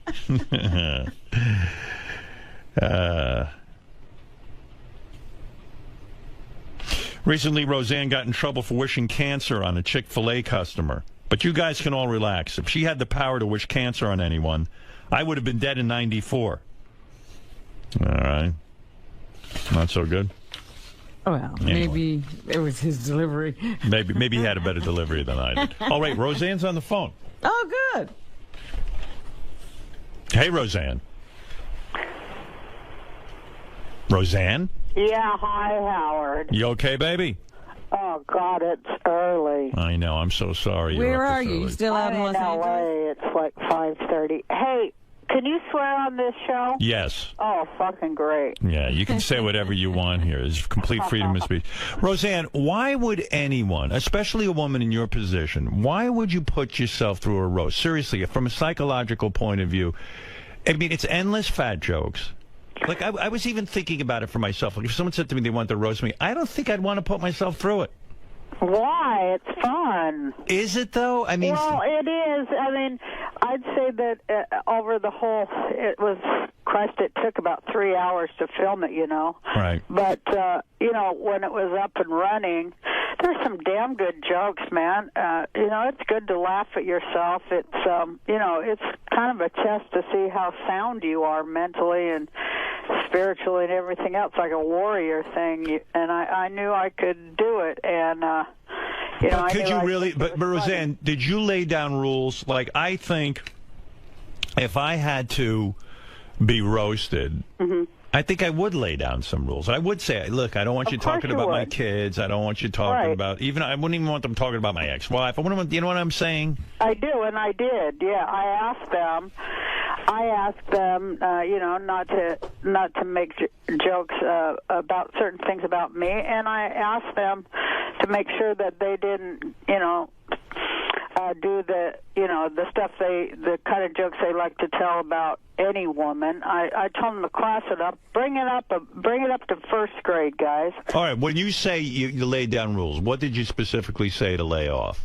Well, don't talk about women's body parts and their smell and all that friggin' ridiculous kind of snake-like joke that a lot of guys think is funny, you know, and it's not, because there were a lot of women up there. So So I just asked them to class it up, and you know they did. They did a great job. Because then it's too easy. You like when Yeah, like sometimes. no easy. Yeah, don't talk about no shit jokes. You know, when I did Roseanne, that was my rule. You're not getting one shit joke in there. Or like your pussy smells, or this kind of thing, like where they just take a woman's private parts and just rip them apart, so to speak. Yeah, because there's other things you can make fun of a person for besides their asshole. Right, and when a guy said, when someone gets up there and says, "Oh, you know, Roseanne was molested as a child," which is something that caused you a lot of pain, and Roseanne was molested as a child, and I feel so bad for her father, you know, that kind of thing. That didn't sting a little bit? Actually, Actually, I told him don't do, if you're going to do any jokes like that, you know, don't have it be like like Sandusky would laugh. Right. Like where a guy would think, oh yeah, it's okay to molest someone. Yeah, but the one that, you know, they did, I guess they're going to take it out. They've been real nice to me, and, you know, of course I wouldn't have done it if they hadn't listened, but, right. You know, there were two jokes like that, and, you know, one of them I thought was really funny. I didn't think I would, but they say they're going to take him out, and now I find myself saying, leave that one, which you never know what you're going to do, you know. Which one was that? Was that the Seth Green? They say they're going to take out the Seth Green comment where Jeff Ross compared him to the shooter in, you know, in Colorado. I think they shouldn't take that out. I don't think it was disparaging to the victims of that thing. It was more disparaging to Seth Green and his movie career. Well, yeah, you know, I guess they've had a few calls, and they, you know, they're, but yeah, the whole reason you have a comedy channel and a comedy roast and that level of comics is to push the envelope and, you know, to try to go over the line. I mean, that proves we have a country of free speech. If you're going to go over the line, where is the line? You don't know till you go over it, and I kind of think it's important to keep that. But I was going to tell you the joke that I did think was funny, that I was mad about getting molested because I didn't get the candy. Right, yeah, yeah. I thought that was pretty funny. Yeah, that was brilliant, really. Yeah, it's going the right way with it. I mean, of course, you know, Howard and Robin, we can tell jokes about anything. It's just how we say them, you know. No, you're absolutely right. You know, I was saying, especially with this show, I've been in trouble many times because I don't even get the luxury of preparing my comments. Sometimes I'm talking off the cuff. Making people laugh is the hardest thing in the world. You know what? But you're right, Howard, and it's like one of the most noble, too, especially in these tough times, you know, and that's why I wanted to do it, because I'm like, man, people need a laugh. I need a laugh, you know, and you know, of course, I just love jokes, and I love being around comedians, and I just love that level of thought and on-your-feet stuff, you know, Howard, that we do. It's awesome. Roseanne, was there anybody there who tanked, in your opinion, who bombed, like didn't come off well making fun of you? You know what? Nobody tanked. Everybody was real funny. There was, I thought, you know, of all the funny things that, I thought that the Wayne Brady, his joke was the one that most went over the line. And the Sam Kinison, you're fat, you're loud, and you died in the 90s, that thing, you had to overcome a lot to make it in Hollywood, that's why I love you, bad marriages, mental illness, plus you look like Roseanne. No, not that one. I thought those are kind of funny. Right. You know, there was just, one that was like, ugh. What do you say? I can't remember because I have no memory because I smoke too much pot. But, you know, it was whatever where there was a cringe moment. But, you know, I just put my hands over my eyes on the cringe moments, and I only did that 3 times. And one was, of course, on the Colorado shooting one because, you know. Yeah, that's a tough one. Although I think it should be there, and people, you know, they did get mad and, like, groan and stuff like that. But, you know, you got to respect a brave comic that'll go out there. You know, look what happened to Gilbert. Right. We can't keep letting them take us down like that. You know, we have freedom of speech here. Right. You're referring to Gilbert tweeted a tsunami joke after the Japanese tsunami. and he lost his job, he lost his gig and stuff. Yeah, it's a weird thing because people don't realize how hard it is to know that line. And I told this story yesterday to Jeff Ross. I said I was on Letterman right after the OJ thing went on, and before any comedian made a joke, I went on there and made an OJ reference, a joke, and Letterman really kind of blasted me for it. And then 3 days later, he was making OJ jokes. It was suddenly okay. And that always struck me as like, well, someone's got to test the waters, right? Yeah, and also I think psychically, the one that tells the first joke is the one that kind of bursts the toxic bubble that we're, like once we laugh at it, right. We kind of heal it a little bit, I think, Yeah, it's a tough line. Did you recently apologize for some of your tweets? You know what? I apologize that I used the wrong word to convey a thought. It's really hard on there because you only get 140 characters, and right. I used the wrong word. I realized after. I couldn't understand why people were so angry, so I reread it about 50 times, and I was like, "What?" And then it hit me that I had used the word deserves, and it's not at all what I meant. You're talking about Chick-fil-A, right? Yeah, I said anyone who eats hormone-infused, antibiotic-filled, factory-farmed chicken, deserves the cancer they're going to get. And, right. That was after like 50 or 100 million tweets going, "You're un-American." I just got too pissed, and I spit out deserves, where I shouldn't have used the word deserves. What I was trying to say is, hey, if you eat shit, you're going to get sick. Right, and to me, now I will probably end up following you on Twitter because that sounds like you're saying something interesting, but as soon as you say something interesting along those lines, you get crap, and then it kind of beats the crap out of you to the point that you don't Twitter, and then you don't say anything interesting, right? Yeah, I take a break once the idiot factor, reaches tipping point. I just walk away for a while. And with the Chick-fil-A thing, I can't believe how many people don't understand. This isn't a freedom of. No one's saying the guy from Chick-fil-A can't say what he wants to say. Well, he's trying to spin the shit, and say now that it's freedom of speech. It is certainly not about that. That's right. People in America, they can't friggin' name the shit. They can't be accurate and name the shit anymore, and then people make sure that they can't. But yeah, it's subterfuge. The guy from Chick-fil-A, what I'm saying is because I believe people have a right to get married, and gay people have to have a freedom should feel as good about themselves as anybody else. They're saying, hey, listen, why should we support Chick-fil-A if they're going to be like this? Right. I mean, the dopey guy should just keep his mouth shut and serve the stupid chicken. I mean, that's any good businessman knows that. Don't give your political views.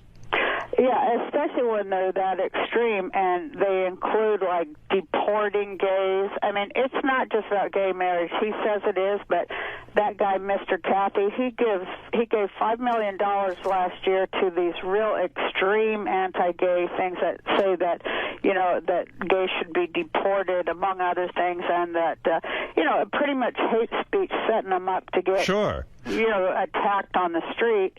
Where does he suggest we deport them to? The moon? I mean, he doesn't have any gay people? Where's the gay state? Here's what's the problem with a guy like that. He doesn't know any gay people? He doesn't have any gay relatives? He might even have a gay child. Well, his name's Mr. Cathy. That's what cracks me up.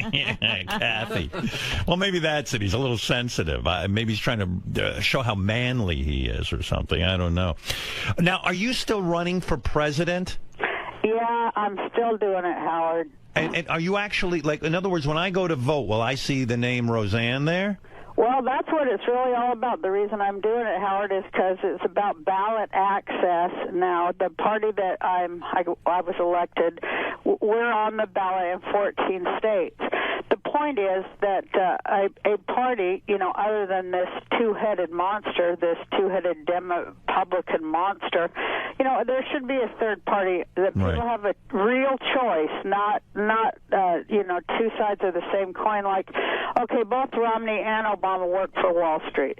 People should have a choice of a candidate who does not And so, that isn't even on the ballot in anything but 14 states. What is the that's party? What I'm trying to increase. What is the party you're with? Peace and freedom. And in other words, your point is if I can get this Peace and Freedom third party on more, you get a certain amount of votes, and then automatically it gets added to the voting booth. Right. Well, my point is that people should have a socialist choice in at least a conversation. It should at least be included in the conversation, since it is the thing that saved this country after the last time Wall Street fucked us. If you so when you go into the voting booth, are you going to vote for yourself, or will you vote for Obama or Romney?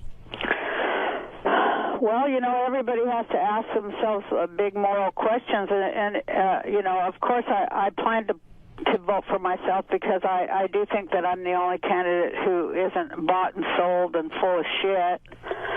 And but it depends. Of course. Even though I think they're basically the same, I think Obama's better than Romney. I think that he's 2% better. Mm-hmm. What if you actually? What if something bizarre happened and you actually become president? Then this country would be on its way to prosperity and peace and freedom. If I was president, believe me, there's no way that I know exactly how to fix every problem, and I know exactly how to do it, and I do it immediately, like they did it in Iceland. Read about Iceland, Howard. They kicked out the Fed, the Federal Reserve, and their economy is booming after 3 months because there's nobody there just stealing their damn money. Well, I read that part of your platform is if you really do become president, you're going to drone attack Tom Arnold's house. What did you ask Willie Nelson to be your vice president? I did, and he accepted. He did, because the report I got was that he turned you down. No. First he turned me down, and then he accepted. And I was so happy when he accepted my campaign and everything, and then like 1 hour later he withdrew. So you still don't have a running? I want some of the shit he's smoking. Yeah. Do you smoke a lot of weed? Because there were a lot of references that you smoke weed. You know what, Howard? I have glaucoma. Right. And I have medical marijuana. In California, it's legal. Do you really have glaucoma, or is that just sort of something you got your doctor to go along with? Well, it was cured, but she's still treating Yeah, right. Oh, she's treating it. I'm almost all but blind in my left eye now, and I probably have to have surgery and all kinds of crazy stuff. My eyes are, nothing. I didn't know that. I'm sorry to hear that. Are you baked like 24 hours a day? Is it that much pot use? Oh no, I only I take about one drag in the morning, Howard. I don't do it in the afternoon or at night. Why the morning? That gets you sort of... I have to read a lot in the morning, So you're saying it really does alleviate the symptoms of glaucoma? Yeah, you have a lot of pressure in your eyes, and it does relieve it. And you can see better. But also, I just found out I also have cataracts. Christ, now I'm talking about how goddamn old I am. But I have to do my can you believe cataracts? It's depressing, isn't it? Oh, it's just so fucking depressing. I guess I needed a laugh. And, love being around people laughing. The audience was wonderful. And yeah, and talk to me about the decision. Take me through this decision, because I had Tom Arnold on my show, I'd say about 2 weeks ago, or 3 weeks ago.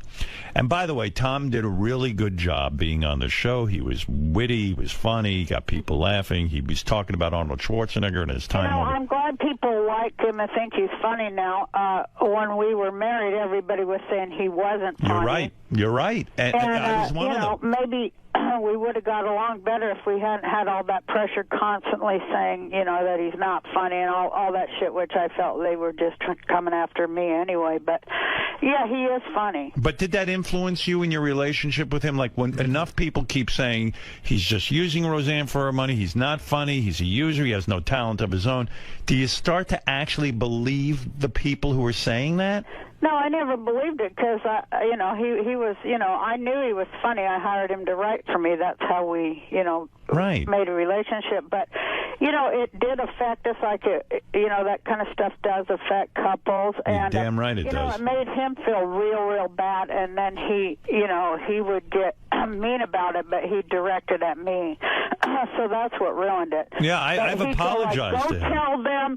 He'd go, you call them and tell them I am funny, and he'd be screaming until I did pick up the phone and go, hey, I want you to, and then he'd write down what I was supposed to say, or else, he'd just be screaming. So I go, I want you to know, and, part of me, of course, I wanted to defend him, but, it was just like, that was what my marriage was like, walking on eggshells. Anytime anybody said anything, I knew that, it was going to be emotional price to pay. Like a lot of people who have unhappy, what do you call it? Spouses, it makes your life fucking hell. Yeah, I never even stopped to consider that. Like all of the shitty thing, and I count myself among them, and I've apologized to Tom about this because, Well, hey, I thank you because I'm damn glad I ain't married to that son of a bitch anymore. Yeah, right. I know, but in a way, when you saw him at the roast, was there a part of you that still loved him? I thought his head was fucking huge. I couldn't believe how big his head got. Well, it seems like he's done some plastic surgery, right? I have no idea. We haven't even talked in 19 years. I'll tell you, when he was coming on, first we heard that he did not want to do it, right? Yeah, well, I'm telling you, he was on my show. And I forget if we talked about it off the air or on the air. No, it was on the air. It was on the. He said something to me. If Roseanne asked me to do it, would you think I should do it? Was that it, Robin? How did it go down? It somehow came up like that, and he was saying, "Well, I don't think she wants to see me. I would do it, but I don't think she is open to it." Yeah, he asked my opinion. Yeah, go ahead, Gary. I remember because TMZ had reported that they had asked him, and I remember him saying that he wasn't sure that he wanted to do it. He thought that it was bad for his mental health, that he was in a good place, and he wasn't sure he wanted to stir all that up again. Yeah, that's what it was. I think he was really nervous and sort of scared to sort of see you, and I don't blame him. But then he started calling. Then he gave a call over to Comedy Central, and he told them, he would be happy. He would be very happy to do it if asked. Yeah, well, I kind of said to him, I said, Tom, it will be the greatest showbiz moment to see you and Roseanne. I said, if you can get through it, and if you can, go there with a good spirit, it will be phenomenal. Well, first he said he would, like Willie Nelson. Then the next day he said he wouldn't. Then the next day his publicist said they wouldn't let him. I called him, and I left a message on his phone, and I said, hey, you have my personal guarantee that it's not going to get ugly. None of this roast is going to be ugly and filthy. Right. I at least, I have control over that, and they're very gracious. And I give you my word that nothing, to harm you or make you feel horrible or ruin your career or your life or anything like that's going to happen. And it's just a good opportunity for both of us to show the world that we've moved on and this is a brand new day. And but have you moved my on? heart's in the right place, and I hope you'll show up and tell some jokes. Will be great. Oh. So then the next thing, people came in my, but I want to say, I thought it was a good enough roast without him, but I thought, well, everybody kept asking me, so why not give the fans what they want, right? Well, your first reaction was, hey, I don't want him. He was the one guy you made a stipulation. I don't want him on the roast, right? That was your initial reaction. No, I always thought, that I would ask him. Oh, you did? Everybody wants to see that. So, I mean, my first thing is, I want to entertain the audience. So you got to do what you got to do, right? What do you think that is about performers? That you'll actually put your own mental health at risk just to please the audience? I wasn't putting my mental health at risk at all. Well, seeing him again might set you off in the sense that, like, you go, oh, what the fuck? I'm done with this guy. I don't want to be a part of this guy anymore. But you know what? Fuck it. It's going to be great television. I'll put myself through it. Well, I knew that. it wasn't gonna like. And I know I don't have any emotional investment in it whatsoever. So I knew it wasn't going to upset me unless, you know, he took off after me. But I knew he was smarter than that because, you know, I figured the first time when he said no, it's because he can't take the retort. And, you know, it's a harsh retort. Right. But, you know, he took it, so I thought that was brave. But afterwards, you know, I thanked him and I said, well, onward and upward. Good luck to you in your life. And, you know, it's a good thing. Also, you know, all the shit going on in our country, all this hate, I sort of thought, hey, if I can have this moment and show it, you know, maybe I'll influence other people. Get past old shit. You know, even politically, countries, maybe I say in my act, or when I follow them, I said, you know, I realize that if I could bury my boiling, ceaseless hatred for Tom Arnold, there could maybe be peace in the Middle East. Yeah, no, I remember. I mean, it was such a vicious hatred in the sense that you even said, hey, he took millions of dollars of mine that I had in a box or something. I don't remember the exact story you told me. But, you know, you felt he had stolen from you. And so I guess my question was, gee, when you really go through something like that and you still kind of harbor those feelings and you finally just kind of wipe this guy out of your mind, you don't have to see him anymore, this, that, and the other thing, you kind of put that all aside to please the audience, and that's what's crazy about performers, myself included. There's sometimes I'll do stuff I don't even want to do, but I know it'll be great television or radio. Yeah, you're right there. And, you know, comics and stuff, we'll do anything for a laugh. I mean, of course, we've all embarrassed ourselves at some point, but that's just part of it. We're open people and honest. But Tom's very well off now. Do you think he should pay you back? Yeah, I do. Yep. Yeah, I know you do. I sure do. Wouldn't you? Yeah, I'm saying that's my kid's money. He definitely should pay me back. Yeah. Yeah, and like so, but somehow you put that aside, and even after the roast, it would have been awkward if you didn't go up to him and say anything. Yeah, so you walked over to him. He didn't walk over to you. No, he went backstage, and I came backstage, and I just, you know, I said, I really, you know, think you were brave, and you really did great. Your jokes were good. Did he go to hug you? Funny. Did he hug you? Well, that, you know, of course he did that, but that was on the stage. I see. But when you were backstage, did he shake your hand or hug you? No, but I patted him on the lapel there, and I said, onward and upward, Tom.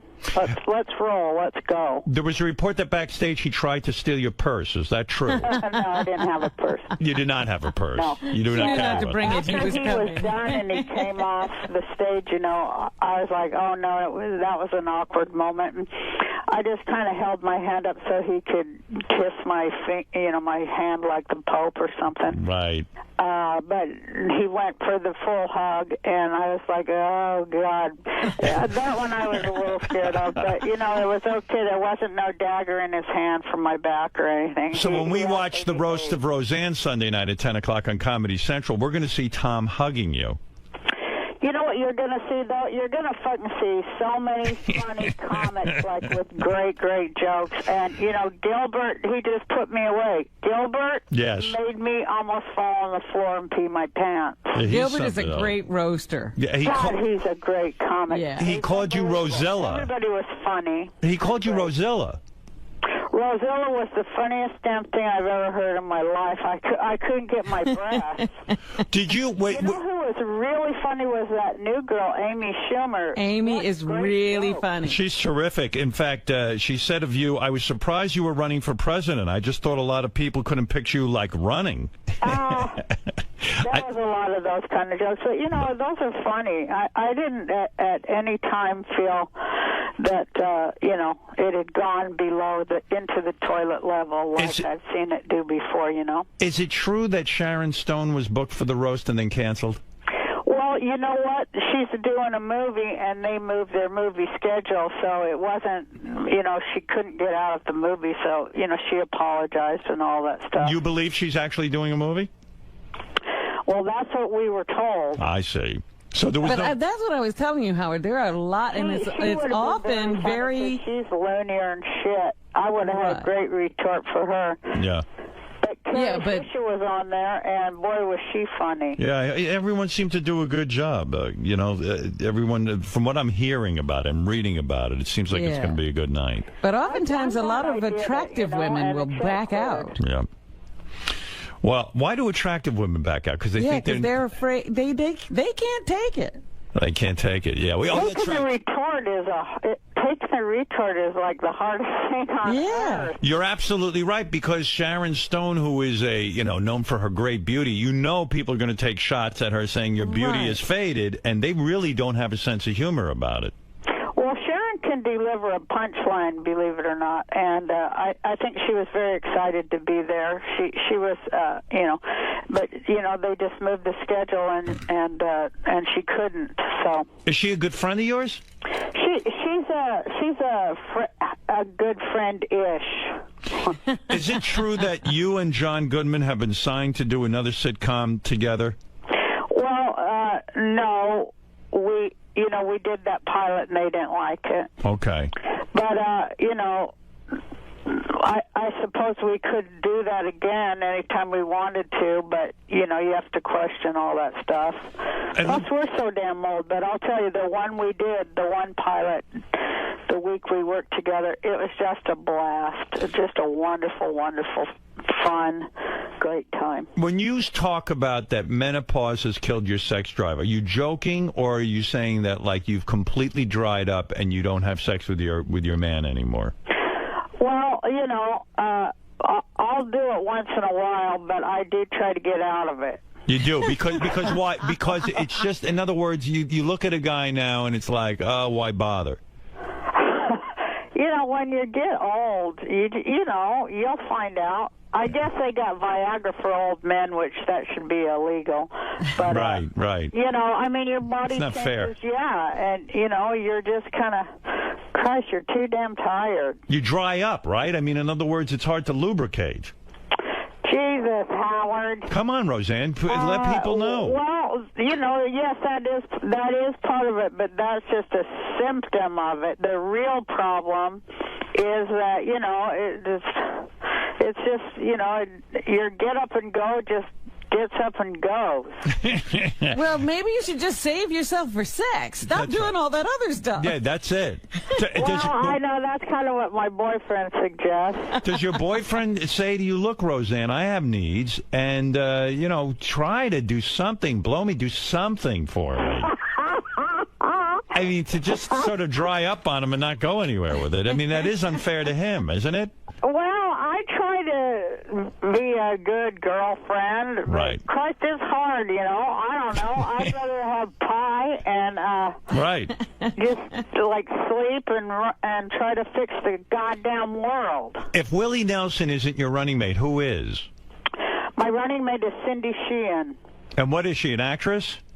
Cindy Sheehan, hon, remember the woman who she lost her son Casey in Iraq, and she occupied George Bush down there in Crawford, Texas. The Iraq War protester. Yes.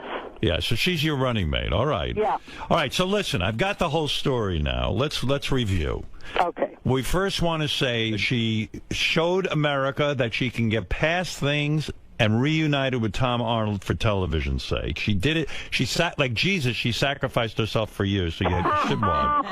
Actually, he had some great jokes, and he was real funny. Yeah, well, that's. Did it bother you when he started to have real success? When he was in True Lies with Arnold Schwarzenegger, he was having a major, major career. Did it irk you in some way? Like, did you become, I don't want to say jealous, but just like, oh, I don't want to see him do well? Not at all. No, I'm the one who, I'm the one who, took all the shots so that he did get famous. And, he just kind of turned into a monster at that point. He did? But I didn't begrudge the work I personally had done to get him. How did he turn into a monster at that point? Huh? How did he turn into a monster at that point? Was he difficult to work with? Oh, I don't know what he was like to work with, but he was impossible to be married to or live with. Wow. And who has more money now? I would still think you have more money than Tom. But I don't know. I have no idea. I probably, I don't know. I don't know how much. He's done 50 movies. I don't know. Do you think he might have more money than you? Probably. That's the way shit goes, isn't it? Well, you have to think, though, he had a couple of other marriages where he didn't sign prenups, remember? Oh, Is that's that right? Yeah. He might be cleaned out, too. Well, I don't know. I do wish him well. You know, he told my boyfriend on the show, he said, whatever you do, stay with her. She's a horrible wife, but she makes an even worse ex-wife. Right. Do you really wish him well? Seriously, if I gave you the power now to wish him well or to wish him ill, what would you wish him? Of course, I wish everyone well. You do? Of course. Otherwise, you know, I'd have all that hate inside me, and I'd be a miserable old bitch, and I'm not. Right. Did you always know that your TV daughter was gay? Was that a shock to you? Who's Sarah? Sarah, yeah. I know Sarah now. I've been on her show. Yes, I always knew she was gay because she liked Jodie Foster movies. That's the sign, right? That's how you know. I used to make fun of her. I'm like, come on, Jodie Foster.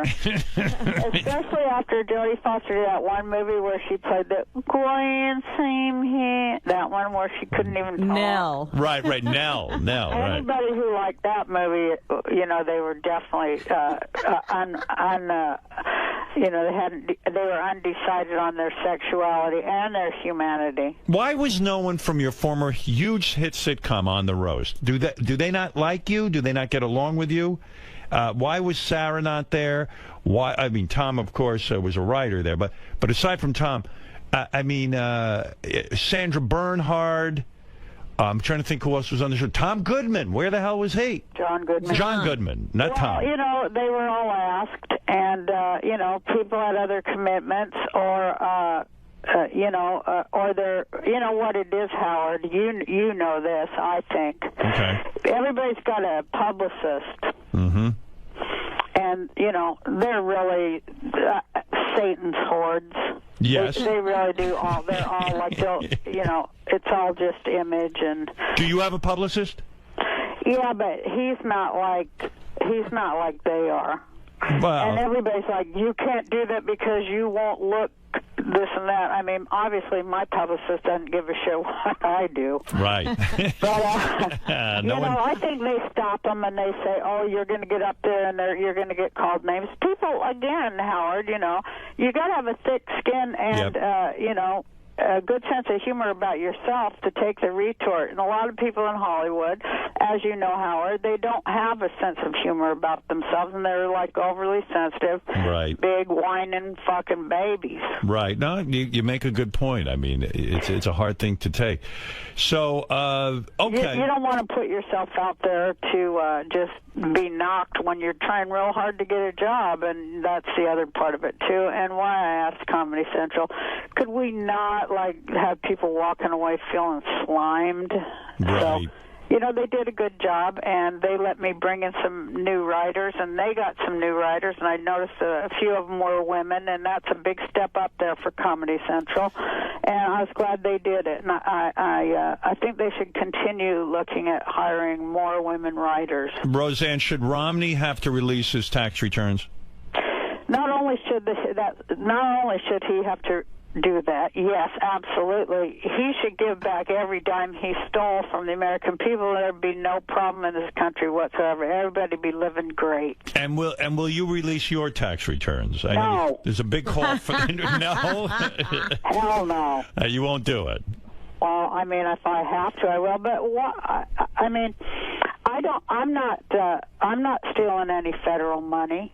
And you know, Romney. You know, there's questions of that. But certainly, I've never even been within 5 feet of where they got all the money hidden over there in Washington. You feel Romney stole from the American people?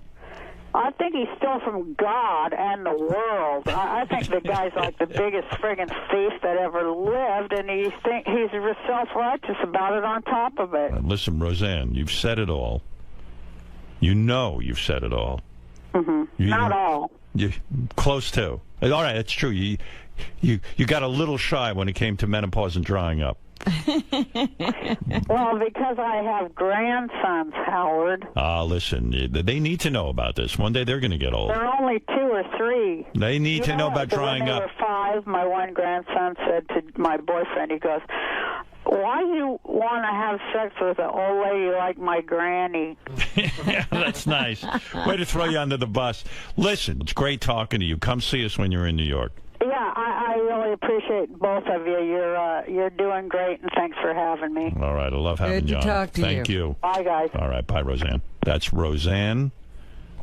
I don't know if she's saying Roseanne Barr anymore. Maybe she went back to it. For a while, she wasn't Roseanne Barr. Well, was she just a one-name person, Roseanne? She went to. Remember when you went to Ophelia? That's where she got the idea. Yeah, go ahead. Roseanne Barr. Yeah, she's back. She was Roseanne Barr. All right, listen. For a while, it wasn't. The TV show was Roseanne. Yeah, I was thinking there was a time when Robin tried to change her name to Roseanne Quivers. Didn't fly.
This is the best of the wrap-up show. A recap and behind-the-scenes look with John High and Gary 𝗏𝗏𝗏𝗏.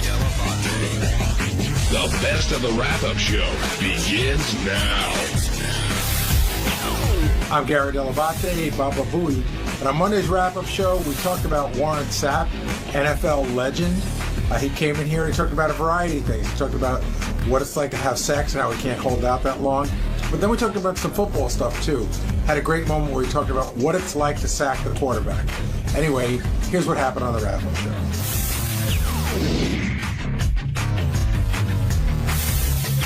I want to start off with Warren Sapp.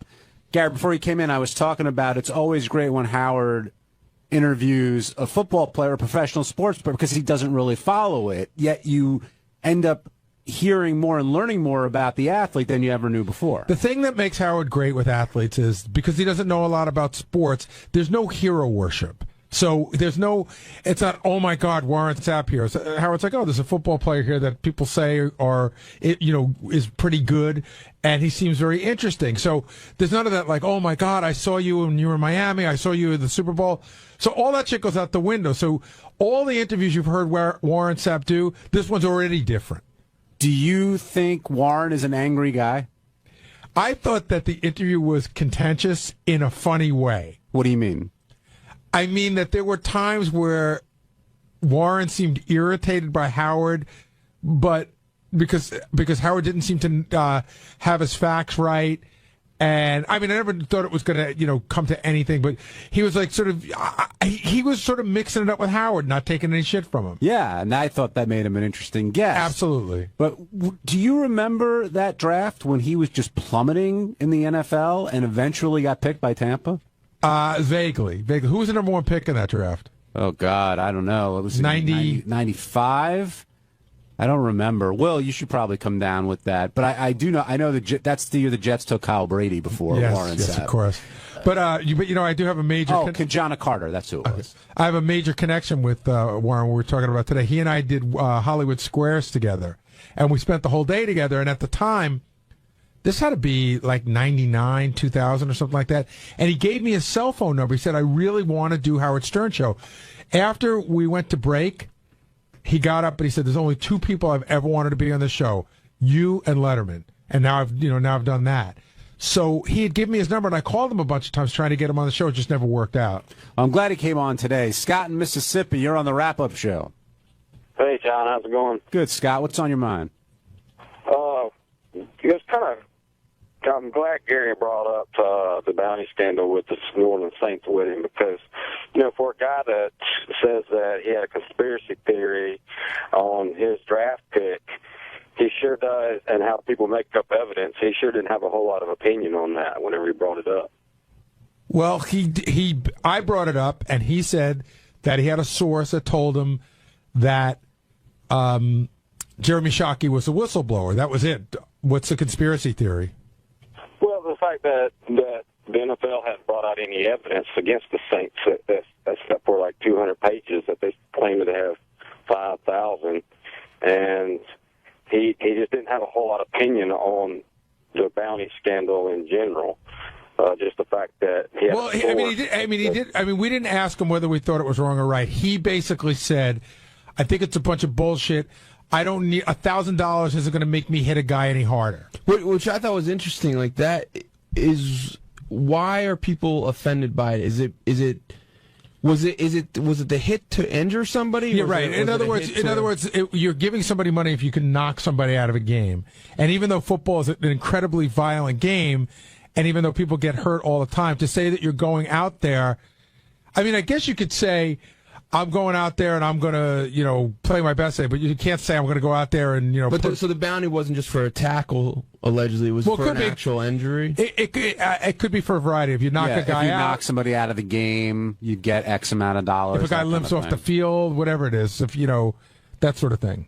But, yeah, Warren made it very clear. He was like, look, the money's nothing at that point because they're all doing very well in the NFL. And I thought with 𝗁𝗍𝗄𝗿, he said he had a source and that was it, and kind of wanted to move off of that. I will wonder, because Warren works for the NFL, right? Right. Well, he works for NFL Network now. He was on NFL Network, and he's on a show on Showtime called Inside the NFL, which I believe the NFL controls pretty well too, right? He's not on Inside the NFL anymore. But I'm saying, when I brought it up, he said, I'm on the NFL Network. He goes, he said it when he was on the NFL Network, but he got thrown off the show he didn't say it on. Right. That's the show he got tossed off of. But I thought I thought there was a lot of very interesting insight into football today. He kept bringing up the point, like, I play for pleasure on Sunday. It's the other 6 days they pay me. He goes, I go out there, that's pleasure. And his description of what it's like to beat a tackle and get to the quarterback and put him down, I thought was amazing. Did you think he was going to be a big